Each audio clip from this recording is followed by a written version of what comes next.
ഫ്ലവേഴ്സിന്റെ തിരുമുറ്റത്ത് തിരുവോണ താര തമ്പുരാനായി മോഹൻലാൽ. തിരുവോണ ദിനത്തിൽ ഉച്ചയ്ക്ക് 12 മണി മുതൽ ഫ്ലവേഴ്സിൽ.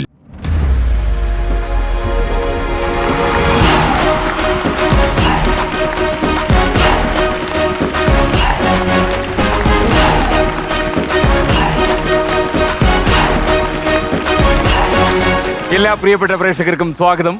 നിങ്ങൾ കാണാൻ പോകുന്നത് ഫ്ലവേഴ്സ് 1 കോടി വിത്ത് കോമഡി.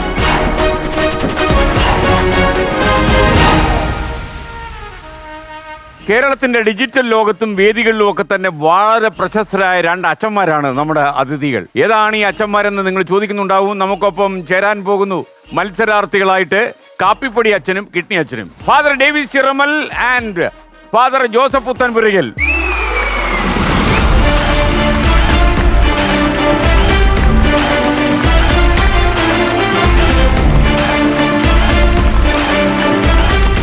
ഫാദറെ സുഖമായിരിക്കുന്നോ? നല്ല ഉറക്കമൊക്കെ കിട്ടുന്നുണ്ടല്ലോ? ഫാദറിന് കുഴപ്പമൊന്നുമില്ലല്ലോ? പിന്നെ നമസ്കാരം. ഒരൊറ്റ അലക്ക അല്ലേ? Okay okay ready. എവിടെയായിരുന്നു ഈയിടെ കണ്ട? അമേരിക്കയിലായിരുന്നു. അവിടെ എന്തോ പ്രസിഡന്റ് തെരഞ്ഞെടുപ്പിൽ നിൽക്കാൻ പോകുന്നു. അവിടെ നമ്മുടെ ഇലക്ഷൻ അല്ലേ? ഒന്ന് പോയി നോക്കാന്ന് വിചാരിച്ചു.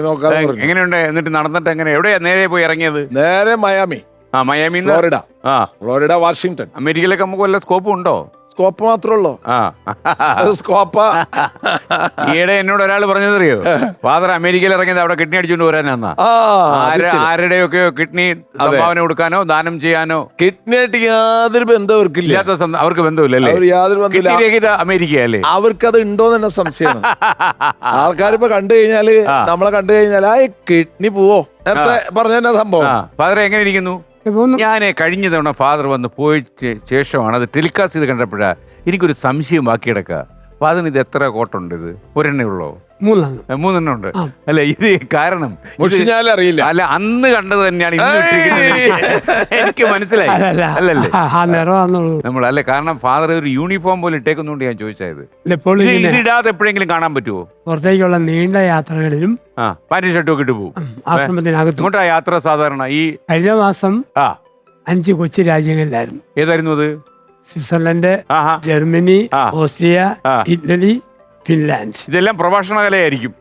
അല്ല, ഈയിടെ ഒരാൾ എൻ്റെ അടുത്ത് പറഞ്ഞത് ഞാൻ ചിരിച്ച് മണ്ണ് കപ്പിപ്പോയെന്ന് പറഞ്ഞു. ഞാൻ പറഞ്ഞ് ഫാദറിന്റെ പ്രസംഗം കേട്ടിട്ട് ഞാൻ പറഞ്ഞ മണ്ണ് കപ്പിക്കാൻ കേരളത്തിൽ ഒരു ഫാദറേ ഉള്ളൂ. അത് നമ്മുടെ കാപ്പിപ്പൊടി അച്ഛനാണെന്ന് പറഞ്ഞു. അപ്പൊ അവർക്കൊക്കെ അറിയാമോ ഇങ്ങനെ കാപ്പിപ്പൊടി പേര് നമുക്ക് ഉണ്ടെന്നുള്ളത്? സോഷ്യൽ മീഡിയയിൽ ഇപ്പോൾ ഉണ്ടല്ലോ. പക്ഷേ ഫാദറിന് ഇപ്പൊ ഒരു തട്ട് ദോഷം വന്നിട്ടുണ്ട്. എന്ന് വെച്ചാലേ, ഈ ഫാദർ എവിടെങ്കിലും ഒരു കോമഡി അടിക്കുന്നു, ഇത് വൈറലാവുന്നു, എല്ലാരും അങ്ങ് അറിയുന്നു. പിന്നെ ഈ കോമഡി എങ്ങും ചെലവാക്കാൻ പറ്റത്തില്ലല്ലോ. അത് വലിയ ഉത്പാദിപ്പിക്കാൻ പറ്റത്തില്ലല്ലോ ഈ സാധനം. മാത്രമല്ല, കാപ്പിപ്പൊടി അച്ഛന്റെ ഈ വെഞ്ചരിപ്പും കുടുംബ പ്രാർത്ഥനകളും എല്ലാം വൈറലായിട്ടുണ്ട്. പിന്നെ ആ മഹാമനസ്കത, വിജയ് ജോസഫ് സാറിന്റെ ചെനയില്ലാത്ത പശുവിന് അല്ലേ, അതൊക്കെ സത്യത്തിൽ ഡിജിറ്റലിൽ വലിയ അത്ഭുതത്തിൽ ഓടിക്കൊണ്ടിരിക്കുക. ഇത് ജോസഫ് സാർ വിളിച്ചിട്ട് പോയതാണോ അതോ ഫാദർ മഹാമനസ്കനായിട്ട് അങ്ങോട്ട് പോയി തല വെച്ചാണോ? ജോസഫ് സാറിന്റെ വീട്ടിൽ ഇങ്ങനെ ഇടയ്ക്ക് സന്ദർശിക്കാറുണ്ട്. എന്തായിരുന്നു ഈ സംഭവം? അറിയാത്ത പ്രേക്ഷകരൊന്നും അറിഞ്ഞോട്ട് നീ. അതെ, നമ്മുടെ ആ സാറിന്റെ വീടിനടുത്ത് ഞങ്ങളുടെ ഒരു സ്ഥാപനമുണ്ട്, സെന്റ് ആന്റണി മെഴ്സി ഹോം. അതായത് ബുദ്ധിവൈകല്യമുള്ളവരെ 23 പേരെ നോക്കുന്നൊരു ചെറിയ കേന്ദ്രം. അങ്ങനെ ചെല്ലുമ്പം ജോസഫും വിളിക്കും, വീട്ടിൽ വരാനൊക്കെ പറയും. അദ്ദേഹം സഹായിക്കാറുണ്ട്. അങ്ങനെ ചെന്നപ്പം പറഞ്ഞു, ഒരു പശുക്കളുണ്ട്. ഒരു പശു ഓസ്ട്രേലിയയിൽ നിന്ന് കൊണ്ടുവന്നാണ്. ചന പിടിച്ചാൽ 3-ാം മാസം ഇളകി പോവാണ്. അതുകൊണ്ട് അച്ഛൻ കൂടുതൽ വെഞ്ചരിച്ചൊന്ന് പ്രാർത്ഥിക്കണം. ഞാൻ പറഞ്ഞു, അസേപ്പച്ച ഈ മനുഷ്യർക്ക് വേണ്ടി ഒക്കും, എരുമ പശു ആടൊക്കെ ഒക്കുമെന്ന് ഒരു സംശയം. ഡൗട്ട് ഞങ്ങളുടെ വിശ്വാസമല്ലേ പ്രാർത്ഥിക്കാൻ പറഞ്ഞു. ഞാൻ പശു കൊണ്ട് അവിടെ നിന്നു. ഞാൻ പ്രാർത്ഥിച്ചു, ദൈവമേ എന്റെ മങ്ങിയ വിശ്വാസം നോക്കാതെ ജോസഫിന്റെയും കുടുംബത്തിന്റെയും വിശ്വാസം നോക്കി ഈ ഓസ്ട്രേലിയൻ പശുവിന് ഒരു ഇന്ത്യൻ ചന കൊടുക്കണേന്ന് ഒറ്റ പ്രാർത്ഥിച്ചു. പ്രാർത്ഥനയ്ക്ക് ഫലം ഉണ്ടായി. വെള്ളമൊക്കെ തളിച്ചു പോന്നു. കുറെ നാളുകളിലേക്ക് പിന്നെ ഞാൻ ജോസഫിനെ വിളിച്ചില്ല. കാരണം സംശയമുണ്ട്. അല്ല, പശുവിന് ചന പിടിച്ചില്ല, നമുക്കെല്ലാം നാണക്കേട്. നമ്മുടെ പ്രാർത്ഥന എറിക്കാതെ പോകുന്ന പറഞ്ഞാൽ ചില്ലറ കാര്യം കുറവല്ലേ. മാസങ്ങൾ കഴിഞ്ഞ് ജോസഫ് പറഞ്ഞു, അച്ഛാ പ്രാർത്ഥന ഭരിച്ചു, പശു പ്രസവിച്ചു, ഒരു പെൺകിടാവാണ്, അതിന് ഞാൻ അനാർക്കലി എന്ന് പേരിട്ടിട്ടുണ്ട് എന്നൊക്കെ പറഞ്ഞു. പിന്നെ അത് കഴിഞ്ഞ് ജോസഫിന്റെ ആൾക്കാരൊക്കെ പാർട്ടി മീറ്റിങ്ങിന് അവിടെ കൂടിയപ്പം പിജെ പറഞ്ഞു, പുത്തമ്പരച്ചനെ വിളിച്ചു ഇങ്ങനെ പ്രാർത്ഥിപ്പിച്ചു, പശുവിനെ ചാനെ വിളിച്ചു, പ്രസവിച്ചു, അവരോട് പറഞ്ഞു ഷെയർ ചെയ്തു. അന്ന് രാത്രി ജോസഫിന്റെ സംസ്ഥാന നേതാവ് എന്നെ വിളിച്ചു. ആ, പുത്തമ്പരെ അച്ഛൻ ഔസേപ്പച്ചനെ പശുവിന് വേണ്ടി പ്രാർത്ഥിക്കാൻ പോയോ? ആ. ഞാൻ പറഞ്ഞു പോയി. ചന പിടിച്ചു, പ്രസവിച്ചെന്ന് കേട്ടല്ലോ. ഞാൻ പറഞ്ഞു കേട്ടു. സത്യമാണ്. ഞാൻ പിന്നെ കള്ളമല്ല, സത്യമാ. ആ. എൻ്റെ അച്ഛൻ അങ്ങനെയാണെങ്കിൽ ആ. എൻ്റെ വീട്ടിൽ വരെ അത്യാവശ്യമായിട്ടൊന്ന് വരണം. ഞാൻ ചോദിച്ചു അതെന്നാ? ഒരു പെൺപന്നി പ്രസവിക്കുന്നേ ഇല്ല, ഇങ്ങനെ കിടക്കുക. അച്ഛൻ എന്തേലും കാണിച്ച് അതിനെ ഒന്ന് ശരിയാക്കി തരണം. മാത്രല്ല പുള്ളിയുടെ സംസ്ഥാന സമ്മേളനത്തിലാണ് ഇത് പറഞ്ഞാൽ മൊത്തം കേരള കോൺഗ്രസ്സുകാരും ഫാദറിന്റെ വീട്ടിലെത്തും അല്ലേ? ഇത് മൊത്തം പ്രശ്നമാണ്. അല്ലെ ചങ്ങനാശ്ശേരിയിൽ എവിടെ പോയിട്ട് ഒരു പശുവിനെന്തോ വെഞ്ചരിച്ചു എന്നൊക്കെ പറഞ്ഞു. അത് തളർന്നു കിടക്കുന്ന പശുവായിരുന്നു. ആ, അപ്പം വീട്ടുകാർ ഒന്ന് പറഞ്ഞു അച്ഛൻ ഒന്ന് പ്രത്യേകിച്ച് പ്രാർത്ഥിക്കണം, ഈ തളർന്ന പശു ഒന്ന് എഴുന്നേക്കണം. അപ്പം ഞാൻ 2-3 കുരിശ് വെഞ്ചിച്ച് കൊടുത്തു വിട്ടു. എന്നിട്ട് ഞാൻ പറഞ്ഞു ഇത് കൊണ്ടുപോയി പശുവിനെ ദേഹത്ത് കെട്ട്. ഒരു നൂലെ കോർത്തു, കഴുത്തേലും കയ്യേലും ഒക്കെ ആയിട്ട് കെട്ടി വെച്ചു. അന്ന് വൈകുന്നേരം 4 മണിക്ക് ഈ കുരിശ് മേടിച്ച മനുഷ്യൻ എന്നെ കാണാൻ വേണ്ടി വന്നു. എനിക്കൊരു പേടി, അത് പശു വീണ്ടും തളർന്നോ അത് എഴുന്നേറ്റോ എന്താണെന്നറിയത്തില്ല.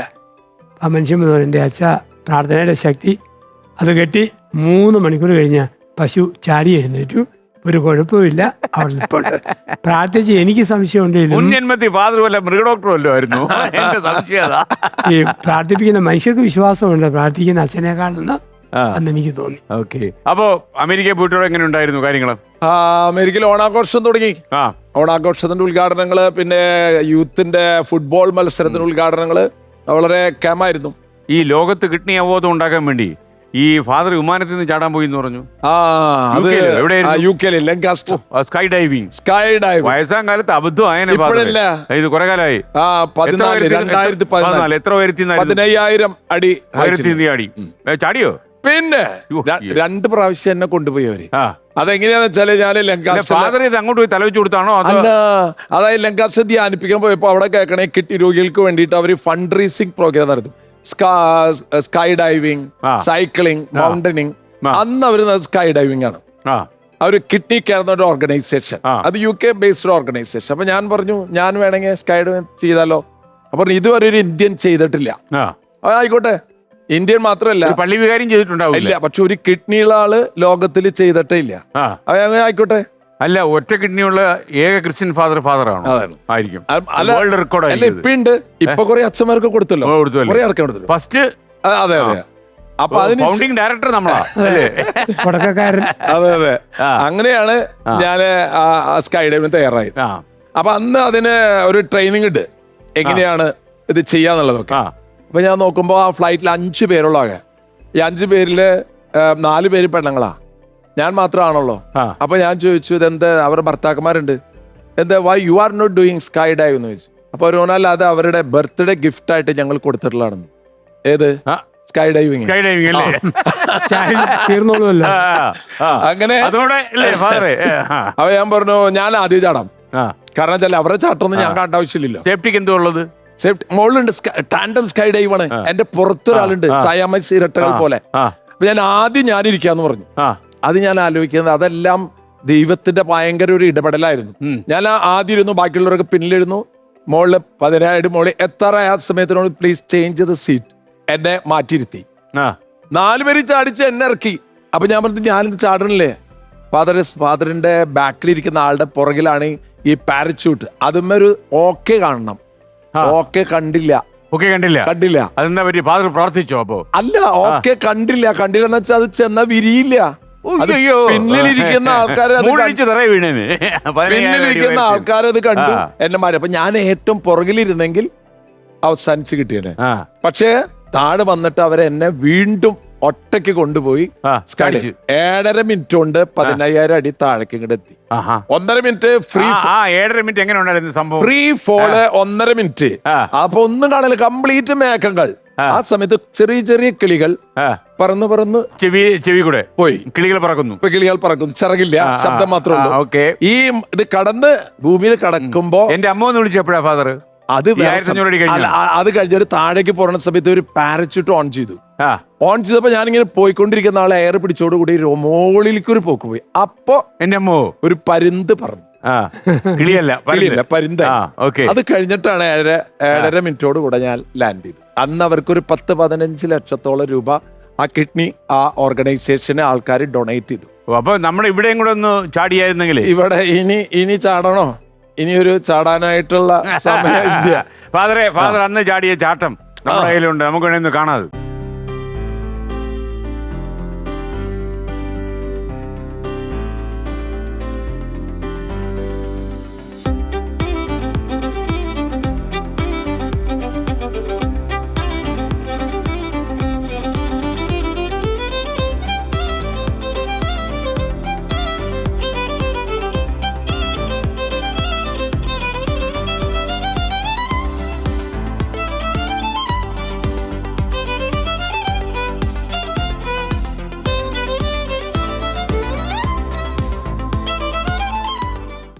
സംഭവം കിടിലോ.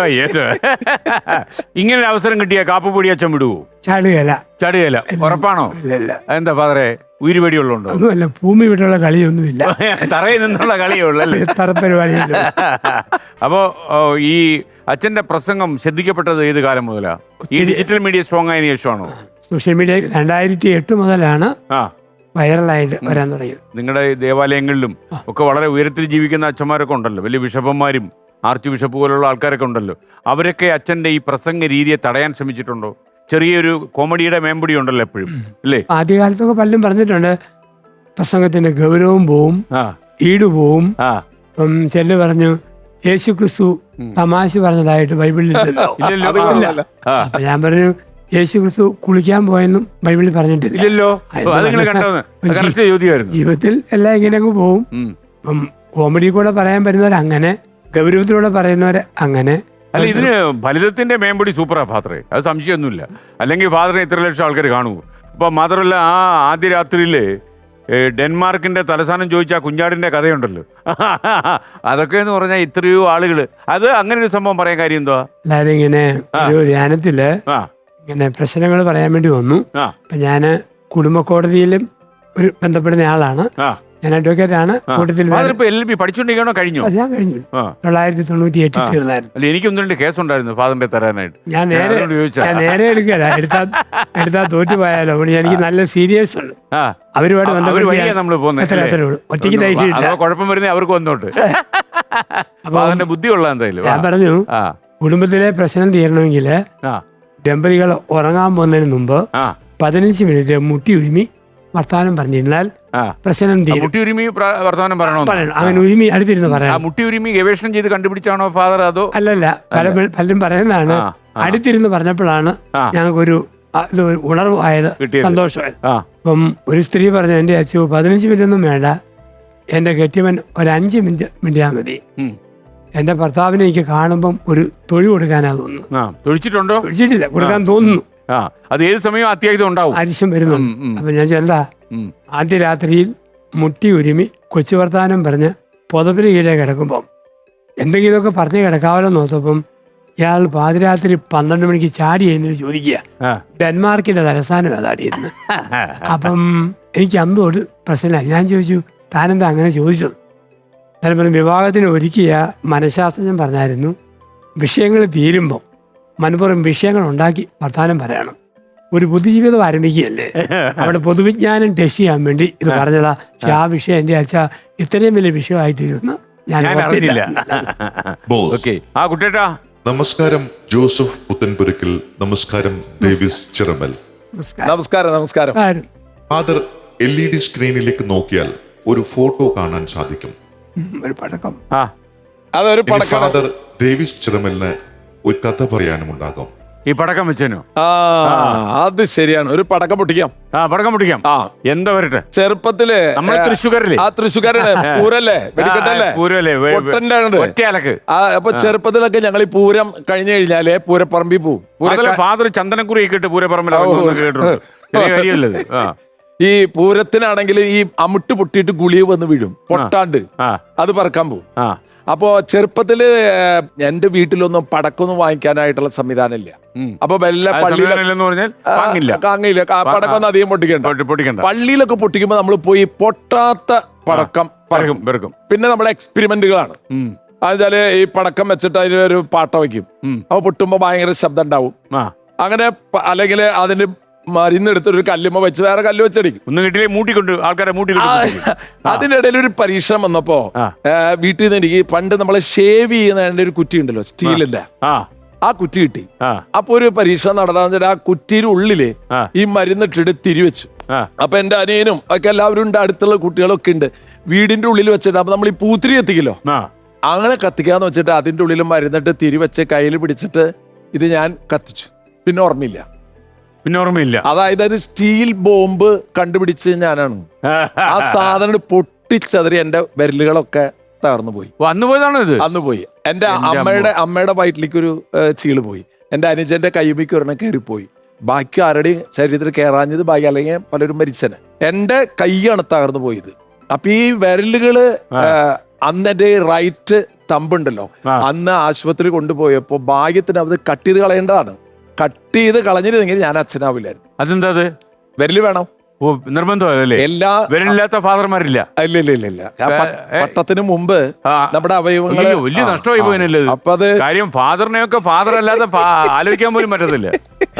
അങ്ങനെയാണ് ഈ വിരല്. അപ്പൊ എപ്പോഴും എന്റെ ഈ വിരല് ഇതൊരു ഓർമ്മപ്പെടുത്തല. എന്റെ ക്ലാസ്സുകളൊക്കെ കുറെ പോയി 8ാം ക്ലാസ്. തമ്പി പ്രശ്നം വധിക്കാൻ പറ്റുമോ? ഇപ്പതേ അമേരിക്കയിൽ തമ്പി പ്രശ്നം വെച്ചിട്ടാ വന്നിട്ടുള്ള.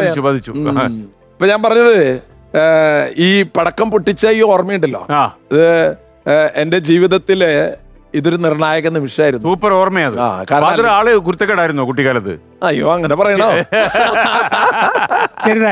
ചെറുതായിട്ട്. കാര്യം നമ്മളിപ്പോ നമ്മളതൊന്നും അച്ഛനല്ലല്ലോ.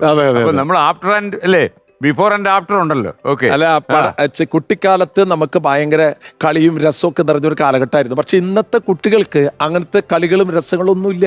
ഒക്കെ അത് ഇങ്ങനെ നോക്കി നടക്കുന്ന അവസ്ഥയിലായി മാറി. ഫാദറാന്ന് തോന്നുന്നു. എനിക്കിതാ ഫാദറാ ചെയ്ത് കേട്ടോ. ഒരു കുടീനെ നേരെയാക്കാൻ വേണ്ടി കുപ്പി വെഞ്ചരിച്ചു. അത് ഞാനൊരു പള്ളിയിൽ ധ്യാനിപ്പിക്കാൻ പോയതാ. അപ്പൊ ധ്യാനത്തിന്റെ സമയത്ത് ആൾക്കാർ പലതും വെഞ്ചരിക്കാൻ കൊണ്ടുവരും. അങ്ങനെ ഈ കൊന്ത വെഞ്ചരിക്കാൻ, കാശു വെഞ്ചരിക്കാൻ കൊണ്ടുവന്നപ്പോ ഒരു ചെടുത്ത് ഒരു പൊതി കൊണ്ടു. അപ്പൊ ഞാൻ പറഞ്ഞു, എന്താ അത്? അവർ അച്ഛൻ വെഞ്ചരിച്ചാ മതി. ഈ സാധനം എന്തോ അറിഞ്ഞിട്ട് അല്ല, ഞാൻ പറഞ്ഞു വെഞ്ചരിപ്പിന്റെ പുസ്തകത്തില് കുരിശ് വെഞ്ചരിപ്പ്, എണ്ണ വെഞ്ചരിപ്പ്, മുട്ട വെഞ്ചരിപ്പ് എന്നൊക്കെ ഉണ്ട്. പക്ഷെ ഇത് എന്താ സാധനം ഐറ്റം പറ. അപ്പൊ പറഞ്ഞു, അല്ല അത് അച്ഛൻ വെഞ്ചരിച്ചാ മതി അച്ഛാന്ന് പറഞ്ഞു. കാര്യം പറയിച്ചെടുത്ത് അല്ലാണ്ട് ഇത് വെഞ്ചരിക്കാൻ പറ്റില്ല. ഞാൻ എന്നെ ചേർത്ത് എന്താ സംഭവം അപ്പാണ് അച്ഛാ, അതെ അതൊരു കുപ്പി ബ്രാൻഡിയാണെന്ന്. ഞാൻ പറഞ്ഞു, ബ്രാൻഡ് വെഞ്ചരിക്കേ അല്ലാതെ അച്ഛൻ എന്തായാലും വെഞ്ചരിച്ചു തരണം. ഇതെന്തിനത്? എന്റെ ഭർത്താവ് കുടിയനാണ് അച്ഛൻ. അപ്പൊ ഇത് കൊഞ്ചിരിച്ച കൊണ്ടുകൊടുത്താൽ ആള് കുടിയെ നിർത്തും. ഞാൻ ആര് പറഞ്ഞത്? അല്ല, അത് അച്ഛൻ വെഞ്ചരിച്ചു തരണം. ഞാൻ പറഞ്ഞ അങ്ങനെ വളരെ എളുപ്പല്ലേ. കാലത്ത് എന്നിട്ട് ബീവറേജിന്റെ നടയിൽ ചെന്ന് നിൽക്കുക, മൊത്തം ബ്രാൻഡി വിസ്കി വെഞ്ചരിക്കുക. അപ്പൊ മൊത്തം ആൾക്കാർ കുടി നിർത്തില്ല. അല്ല, അത് അച്ഛൻ എന്തായാലും ആംഗി വിഷയം എങ്ങനെയാ ഫാദറെ? ഞാൻ കാരണം ഞാനൊന്നും ഈ ബെവറേജിന്റെ വരേന്ദ്രകടം പോകുമ്പോ ഒന്ന് വെഞ്ചരിച്ചേക്കാം. അങ്ങനെ നന്നാവട്ടെ. ഞാനതൊന്ന് പ്രാർത്ഥിച്ചു കൊടുത്തു. ശരി, കൊടുത്തു വിട്ടു. ഒരാഴ്ച കഴിഞ്ഞപ്പോ എടുത്തി വന്ന എന്താ പറഞ്ഞറിയാ? കുടിയും പോയോ? അച്ചോ, എന്റെ ഭർത്താവ് കുടി നിർത്തി. എന്റെ അമ്മോ. അപ്പൊ ഞാൻ പള്ളിയിൽ പറഞ്ഞു, ദയവ് ചെയ്ത് ഇത് ഒരു ഉദാഹരണമായിട്ട് എടുത്ത് കംപ്ലീറ്റ് അമ്മമാര് കുപ്പിയും കൊണ്ട് വിചാരിച്ചമാരുടെ അടുത്തേക്ക് വരും. ഒന്നും വെഞ്ചിരിക്കണമെന്ന് ചില ഭർത്താക്കന്മാരെ ക്യൂ ആവും. എന്നുവെച്ചാൽ ബെവറേജിന്റെ മുമ്പിലുള്ള ക്യൂ പോലെ ഫാദറിന്റെ സ്ഥാപനത്തിന് മുമ്പിലും ക്യൂ ആവും അല്ലേ? ഓക്കെ, അതെന്തായാലും നന്നായി. കാര്യം ഒരു കുടുംബം രക്ഷപ്പെട്ടല്ലോ. അതെ. അല്ല, അത് ഞാൻ പറഞ്ഞു വന്നത് ആ സ്ത്രീയുടെ വിശ്വാസമാണ്. ഒരിക്കലും നമ്മള് വെഞ്ചരിച്ച ബ്രാൻഡി കൊണ്ടല്ല. കെട്ടിയവനും വിശ്വാസമുണ്ട്. പുള്ളി കുടിക്കാത്ത വിവരമുള്ളവനാ, അല്ല ഇത് വിശ്വസിക്കത്തില്ലല്ലോ. ഒരു കുടിയനിങ്ങനെ കുടിച്ചിട്ട് ഒരു വലിയ മൊബൈൽ ടവറിന്റെ മണ്ടേ കയറിയിരുന്നു. പോലീസും ആൾക്കാരൊക്കെ ഒന്ന് പറഞ്ഞ് ഇറങ്ങി വാ. ഇല്ല, ചാടിച്ചാവും. പ്രായമുള്ള ഒരു വികാരീശന് പള്ളിയിൽ നിന്ന് വന്നു. പൗലോസെ ഇറങ്ങി വാടാന്ന്. വരില്ല, ഞാൻ ചാടിച്ചാവും. നീ വരികയല്ലേ? ഒരാശീർവാദം. അവൻ പെട്ടെന്ന് ഇറങ്ങി വന്നു. ആൾക്കാർ ചോദിച്ചു, പോലീസ് പറഞ്ഞിട്ട് ഇറങ്ങാത്ത നീ ഈ പ്രായമുള്ള അച്ഛൻ പറഞ്ഞപ്പോ എന്നെ ഇറങ്ങി വന്ന്. അവൻ പറഞ്ഞു, ഈ അച്ഛൻ നിസ്സാര സാധനമല്ല. പറഞ്ഞു തന്നെ, പൗലോസെ നീ ഇറങ്ങി വന്നില്ലെങ്കിൽ ഞാൻ മൂടെ വെട്ടിക്കളയും. അതിന് പേര് അത് ഇറക്കിയവന് സൂപ്പറായി അല്ലേ? ഫാദർ ഈ ദാമ്പത്യത്തിലൊരു സ്പെഷ്യലിസ്റ്റാണ്, സംശയമൊന്നുമില്ല. ഫാദറിന്റെ പല പ്രസംഗവും ഞാൻ യൂട്യൂബിൽ കാണുമ്പോൾ ഈ രംഗത്ത് അപാരമായ അറിവ് ഫാദർ പങ്കുവയ്ക്കുന്നുണ്ട്. ഒരു അഭിജാതൻ ഈ രംഗത്ത് കേട്ടോ. അത് ഈ കാര്യത്തിൽ ഫാദർ വളരെ ഇതായിട്ട്. അപ്പോഴാണ് ഒരു ബിരുദൻ ഫാദറിനോട് ചോദിച്ചത്, ഫാദറിന് ഇത് പരിചയമൊന്നും ഇല്ലല്ലോ, പിന്നെ എങ്ങനെയാ ഫാദർ ഇതൊക്കെ പറയുന്നതെന്ന് ചോദിച്ചു. അന്നും ഫാദർ ഒരു മറുപടി പറഞ്ഞു. അതൊരു ഒരു കോമഡി ഷോ പോലത്തെ പ്രോഗ്രാമിൽ ചോദിച്ചതാ ഒരു പയ്യൻ ചോദിച്ചു. സൂരജ് ചോദിച്ചു.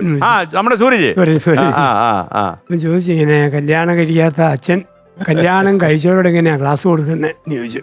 അത് സത്യം പറഞ്ഞാൽ ആദ്യം ചോദിച്ചത് ക്രിസ്തോഷൻ തിരുമേനിയാ. ഡൗട്ടാതല്ലേ? ചെങ്ങന്നൂർ ക്രിസ്ത്യൻ കോളേജിലെ മർത്തോമ സഭ ദമ്പതി സംഘമാണ്.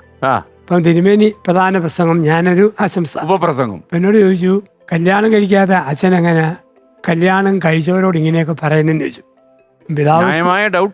പിതാവ് സീനിയർ ആയതുകൊണ്ട് ഞാൻ കുനിഞ്ഞിരുന്നു.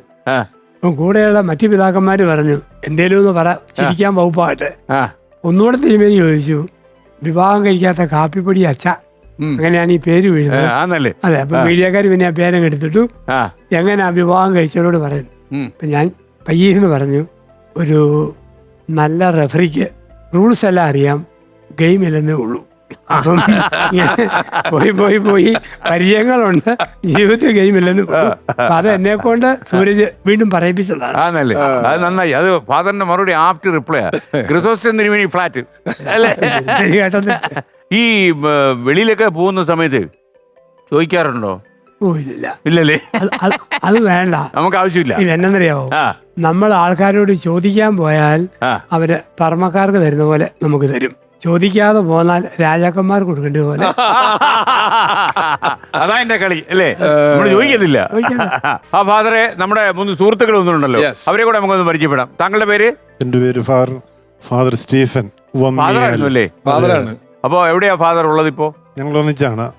അല്ലേ? ഇഷ്ടംപോലെ ഫാദറിന്റെ സംസാരം കേൾക്കാൻ ഭാഗ്യം ചെയ്ത ആളല്ലേ? നേടാമൊരുകോടിക്കും ഉണ്ടായിരുന്നു കൂട്ടത്തിൽ. അന്നും ഉണ്ടായിരുന്നല്ലേ? ഓ, ഫാദറിന് എപ്പോ കോടി കിട്ടും അപ്പോഴെല്ലാം നമ്മളും ഉണ്ടല്ലേ? അപ്പൊ താങ്കൾ? ഫ്രിനോജ്. അച്ഛനല്ല, ഫ്രിനോജ്. അച്ഛനായിട്ടില്ല. അച്ഛനാണ് രണ്ട് കുട്ടികളുടെ അച്ഛനാണ്, അച്ഛനല്ല. സൂപ്പർ ആയിട്ടുണ്ട്. 2 കുട്ടികളുടെ പിതാവായല്ലോ. അങ്ങനെ ഒരു അച്ഛനാവുന്നതും സായുജ്യമാണ്. താങ്കൾ? ബിജോയ്. തൃശ്ശൂരിനാണ്. തൃശ്ശൂരാണ്. തൃശ്ശൂർ എവിടെ? തൃശ്ശൂര് മുല്ലശ്ശേരി. മുല്ലശ്ശേരി. ഫാദറിന്റെ കൂടെയാ? അലക്കിക്കൊള്ളുക. Okay, thank you. നിങ്ങളെ പരിചയപ്പെടാൻ കിട്ടിയത് വളരെ സന്തോഷം. ഈ ഫാദറെ കുമ്പസാരിക്കാൻ വരുന്ന ആൾക്കാരെ, ഈ അവരിപ്പോ ഏത് ക്യാരക്ടർ ആയാലും നമ്മൾ കുമ്പസരിപ്പിച്ചു വിടുമല്ലോ അല്ലേ? അപ്പൊ ഈ കുമ്പസാരക്കൂടിന്റെ സ്ട്രക്ചർ അനുസരിച്ച് ഫാദറെ നമ്മൾ അങ്ങോട്ട് സംശയങ്ങൾ ചോദിക്കുവോ? അല്ല, അവര് പറയുന്നതിന് നമുക്ക് ആശ്വാസവും അവർക്ക് പരിഹാരവും പറഞ്ഞു കൊടുത്ത് അവർക്ക് ആശീർവാദം കൊടുക്കുക, പാപം മോചിക്കുക, അത്രേ ഉള്ളൂ. നമ്മൾ അവിടെ ഇരിക്കുന്ന ഒരു അച്ഛനായിട്ടല്ല, അല്ല അവര് വന്ന് പറയുന്നത് കൗൺസിലിംഗ് കേസാ. അല്ല, അവര് ദൈവത്തോടാണ് അവര് സംസാരിക്കുന്നത്. നമ്മൾ അവിടെ ഒരു ഉപകരണം മാത്രമായിട്ട് അവിടെ ഇരിക്കുന്നു. ഇടയ്ക്ക് ഞാൻ ചോദിക്കട്ടെ, ഒരു കോടതി ആവശ്യപ്പെടുകയാണ് ഫാദറിന്റെ മുമ്പിൽ കുമ്പസാരിച്ച ഒരാളിന്റെ രഹസ്യം പറയില്ല. പറയാൻ ഒരു നിയമവും പറയില്ല. ഇല്ല. അവര് വരുന്നത് ആ വിശ്വാസത്തിലാണ് വരുന്നത്. ഒരു കള്ളൻ കുമ്പസാരിക്കാൻ വന്നല്ലോ ഫാദറിന്റെ അടുത്ത്. ഒരു കള്ളൻ കുമ്പസാരിക്കാൻ വന്നു. അപ്പൊ ഞാൻ ചോദിച്ചു, അപ്പൊ അയാള് പറഞ്ഞു കട്ടെടുത്തുണ്ട്. അപ്പൊ അതെന്താന്ന് സ്വാഭാവികമായിട്ട് ചോദിക്കും. എന്റെ ഒരു സംശയമുണ്ട് ഫാദർ, എനിക്ക് ജീവിതത്തിൽ ചെയ്യാൻ പറ്റാത്ത പണിയത്.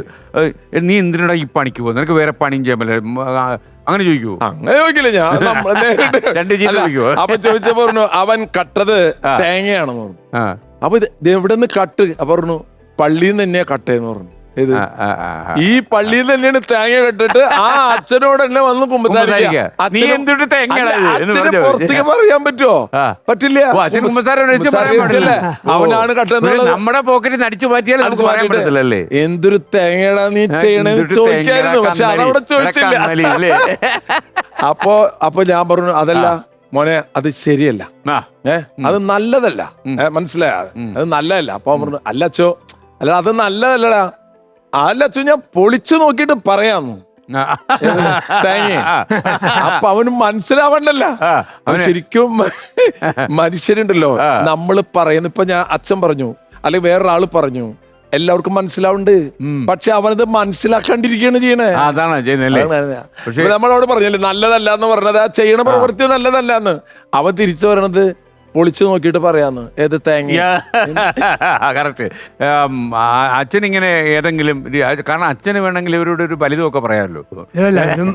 പറഞ്ഞു കുമ്പസാരിപ്പിക്കുമ്പോൾ, എന്റെ അച്ഛ ഞാൻ സിഗരറ്റ് വലിക്കാറുണ്ട്.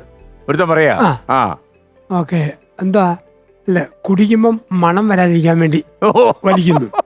ആ കുടിക്കുവോ? ആ ഇല്ല, ചീട്ട് കളിച്ച് കാശ് കിട്ടുമ്പോൾ മാത്രമേ കുടിക്കൂ. കുടിക്കുള്ളൂ. ആ അപ്പം ചീട്ട് കളിക്കുവോ? അത് ലാവില്ലാത്ത രാത്രിയിൽ മോഷ്ടിക്കാൻ പറ്റിയല്ലോ, അന്ന് ചീട്ട് കളിക്കാൻ പോകും. അപ്പം മോഷണമുള്ളോ? എപ്പോഴും ഇല്ല, ജയിലിൽ നിന്ന് പരോളിൽ ഇറങ്ങുമ്പോൾ മാത്രം. അവനാകെയുള്ള കുറ്റം സിഗരറ്റ് വലിച്ചെന്നുള്ള പുറകോട്ട് ഇങ്ങനെ കിടക്കുവാണെന്ന് തിരിച്ചറിയും. നീ പോ, ഈ വഴി പോ. ഓക്കെ, എല്ലാം വളരെ രസകരമായ ക്യാരക്ടേഴ്സ് ആയി വരുന്നതല്ലേ ഫാദറെ? അപ്പം ഇത് കേട്ടപ്പോഴുണ്ടല്ലോ നമ്മുടെ കുട്ടേട്ടനെ, ഫാദർ കുട്ടേട്ടൻ, പുള്ളിക്ക് എന്തോ ഒരു കാര്യം പറയാനുണ്ട്. ജോസഫ് പുത്തൻപുരയ്ക്കൽ ഫാദർ, താങ്കളോട് കുട്ടേട്ടൻ ഒരു കാര്യം ചോദിക്കാനുണ്ട്. താങ്കളുടെ പ്രസംഗം ഓൺലൈനിൽ കേട്ട് ഒരു സ്ത്രീ പ്രസവിച്ചു എന്ന് കുട്ടേട്ടൻ മനസ്സിലാക്കി വെച്ചിട്ടുണ്ട്. അങ്ങനെ ഒരു കഥയില്ലേ? ഓസ്ട്രേലിയയില് ആ ധ്യാനിപ്പിക്കുമായിരുന്നു. ആ അപ്പം ധ്യാനിപ്പിച്ചു, അതെല്ലാം കഴിഞ്ഞ് തിരിച്ച് നാട്ടിൽ വന്നു. ആ അപ്പോൾ ഫാദർ ഈ നാട്ടിൽ വന്നു. തിരിച്ച് നമ്മൾ കേരളത്തിൽ വന്നു. ആ ആ നാളുകളിൽ ഒരു സ്ത്രീയുടെ പ്രസവത്തിൻ്റെ ദിവസങ്ങളായിരുന്നു. ആ അവൾ പറഞ്ഞ ഏക ആഗ്രഹം എൻ്റെ തമാശയുള്ള കുടുംബജീവിത പ്രസംഗം ലേബർ റൂമിൽ തലയ്ക്കൽ വെക്കാനുള്ള അനുവാദം ചോദിച്ചു. ആരോട്? ഈ ആശുപത്രിക്കാരോട്? ആശുപത്രിയിൽ അവിടെ കെട്ടിയോട് പറഞ്ഞു. ഫാദറിന്റെ മാർക്കറ്റ് ഉയർന്നു കഴിഞ്ഞു, അവിടെ സംശയമില്ല. വെച്ചോളാൻ പറഞ്ഞു. ആ അപ്പോൾ ഞാൻ ഇവിടെ വന്നു. അപ്പോൾ ആ സ്ത്രീ ഈ പ്രസംഗം കേട്ട് കുലുങ്ങി കുലുങ്ങി ചിരിച്ച കൂട്ടത്തിൽ പ്രസവിച്ചു. ആ. പക്ഷെ അപ്പം പറഞ്ഞു, ഈശോ മിശിഹായ്ക്ക് സ്തുതിയായിരിക്കട്ടെ ഫാദറെ. ആ കെട്ടിയമെന്ന് പറഞ്ഞു, അച്ഛൻ്റെ പ്രസംഗം കേട്ട് പ്രസവിച്ചതാണ് ഇവള്, ഇത് അച്ഛൻ്റെ കൊച്ച, അച്ഛൻ തന്നെ തലയ്ക്ക് പിടിച്ച് പ്രാർത്ഥിക്കണം. അങ്ങനെ എന്നെ പോയി മാമൂസം വെക്കാൻ ഇടയായിട്ടുണ്ട്. ആണല്ലേ, അത് സൂപ്പർ. എനിക്ക് തോന്നുന്നത് കേരളത്തിലെ ആശുപത്രികളിലൊക്കെ അച്ഛന്റെ പ്രസംഗം വയ്ക്കുന്നത് നല്ലതാണെന്ന് എനിക്ക് തോന്നുന്നത്. ചിലയിടത്തൊക്കെ പാട്ട് വെച്ചേക്കൂല്ലേ ഫാദർ, ഇവർ റിലാക്സ് ആക്കാൻ വേണ്ടി പാട്ടിന് പകരം അല്ലേ, സിസേറിനൊക്കെ ഒഴിവാവും. അപ്പൊ അതുകൊണ്ട് സമ്മതിക്കല്ല, സിസേറിയൻ നടക്കുകയല്ലോ, ആശുപത്രിക്കാർ സമ്മതിക്കത്തില്ല. അപ്പൊ ഫാദറെ ഫാദർ ഈ പ്രാക്ടീസ് LLB വക്കീലായിട്ട് പ്രാക്ടീസ് ചെയ്യുമ്പോഴേ ഫാദറിനറിയാമല്ലോ ഈ ജോലി എടുത്തു കഴിഞ്ഞാൽ അവിടെ തെളിവാണ് കോടതിയിൽ പ്രശ്നം. അതുകൊണ്ട് തന്നെ കള്ളങ്ങളൊക്കെ പറയേണ്ടി വരും. സത്യം പറഞ്ഞു കഴിഞ്ഞാൽ ചിലപ്പം പ്രതിയാത്തായി പോകും അല്ലേ? അപ്പോൾ ഈ ഏതോ ഒരു കുടുംബകലകമുള്ള ഏതോ ഒരു ഫാമിലി അവിടെ സീനിയർ എല്ലാം കൂടെ ഫാദറിനോട് തീർക്കാൻ പറഞ്ഞു. കാര്യം ഫാദർ ഈ തീർപ്പിലെ ഒരു ഉസ്താദാണല്ലോ. അതിലൊരു കുടുംബത്തിലെ ആ ഈ കല്യാണം കഴിഞ്ഞു, ആ ഒരു 2 ആഴ്ചയായപ്പം അവർ തമ്മിൽ അകൽച്ചയായി. ആ അകലാൻ കാരണം ഇവന്റെ ദേഹത്ത് ഉച്ച മുതൽ താടി വരെ അവക്ക് തൊടാം. വേറെ എവിടെ തൊട്ടാലും ഫ്രീസറിലെ വെള്ളം പോലെ ഇവൻ ദേഹം തണുത്തു പോകും. അത് അവൻ്റെ ഒരു അസുഖമായിരുന്നു. അയ്യോ, അപ്പം അവസാനം അങ്ങനെയൊക്കെ അസുഖമുണ്ടോ ഫാദറെ? ചിലരുണ്ട് തൊടാനുദിക്കുകയല്ലോ. അപ്പം ചിലപ്പം പെണ്ണുങ്ങൾ കൊണ്ടത് ഇവൻ ഇങ്ങനെ വന്നു. അവസാനം എല്ലാവരും ഇടപെട്ട് പിരിയാൻ തീരുമാനിച്ചു. കാരണം ഒരുമിച്ച് ജീവിക്കാൻ പറ്റിയല്ല. അവർക്ക് ചേട്ടാന്ന് വിളിക്കണമെങ്കിൽ തോളി വിളിക്കാൻ പറ്റിയല്ല. തൂണുകൊണ്ടും പോർക്കൊണ്ടേ തൊടാൻ പറ്റുള്ളൂ. വെള്ളം തൊട്ടാൽ ദേഹം തണുക്കും, പ്രശ്നമാവും. ഞാൻ തണുത്തു കഴിഞ്ഞാൽ പുള്ളി വീഴുകയോ ചെയ്യോ? അങ്ങനെ ഒന്നുമില്ല, പിന്നെ മരച്ചങ്ങ് ഇരിക്കും. ഒരു ദാമ്പത്യ സ്നേഹമോ ബന്ധമോ പറഞ്ഞ നന്നായി. നമുക്ക് അസുഖമല്ലോ ഉണ്ടോ നോക്കാമല്ലോ. അങ്ങനെ ഇരിക്കും.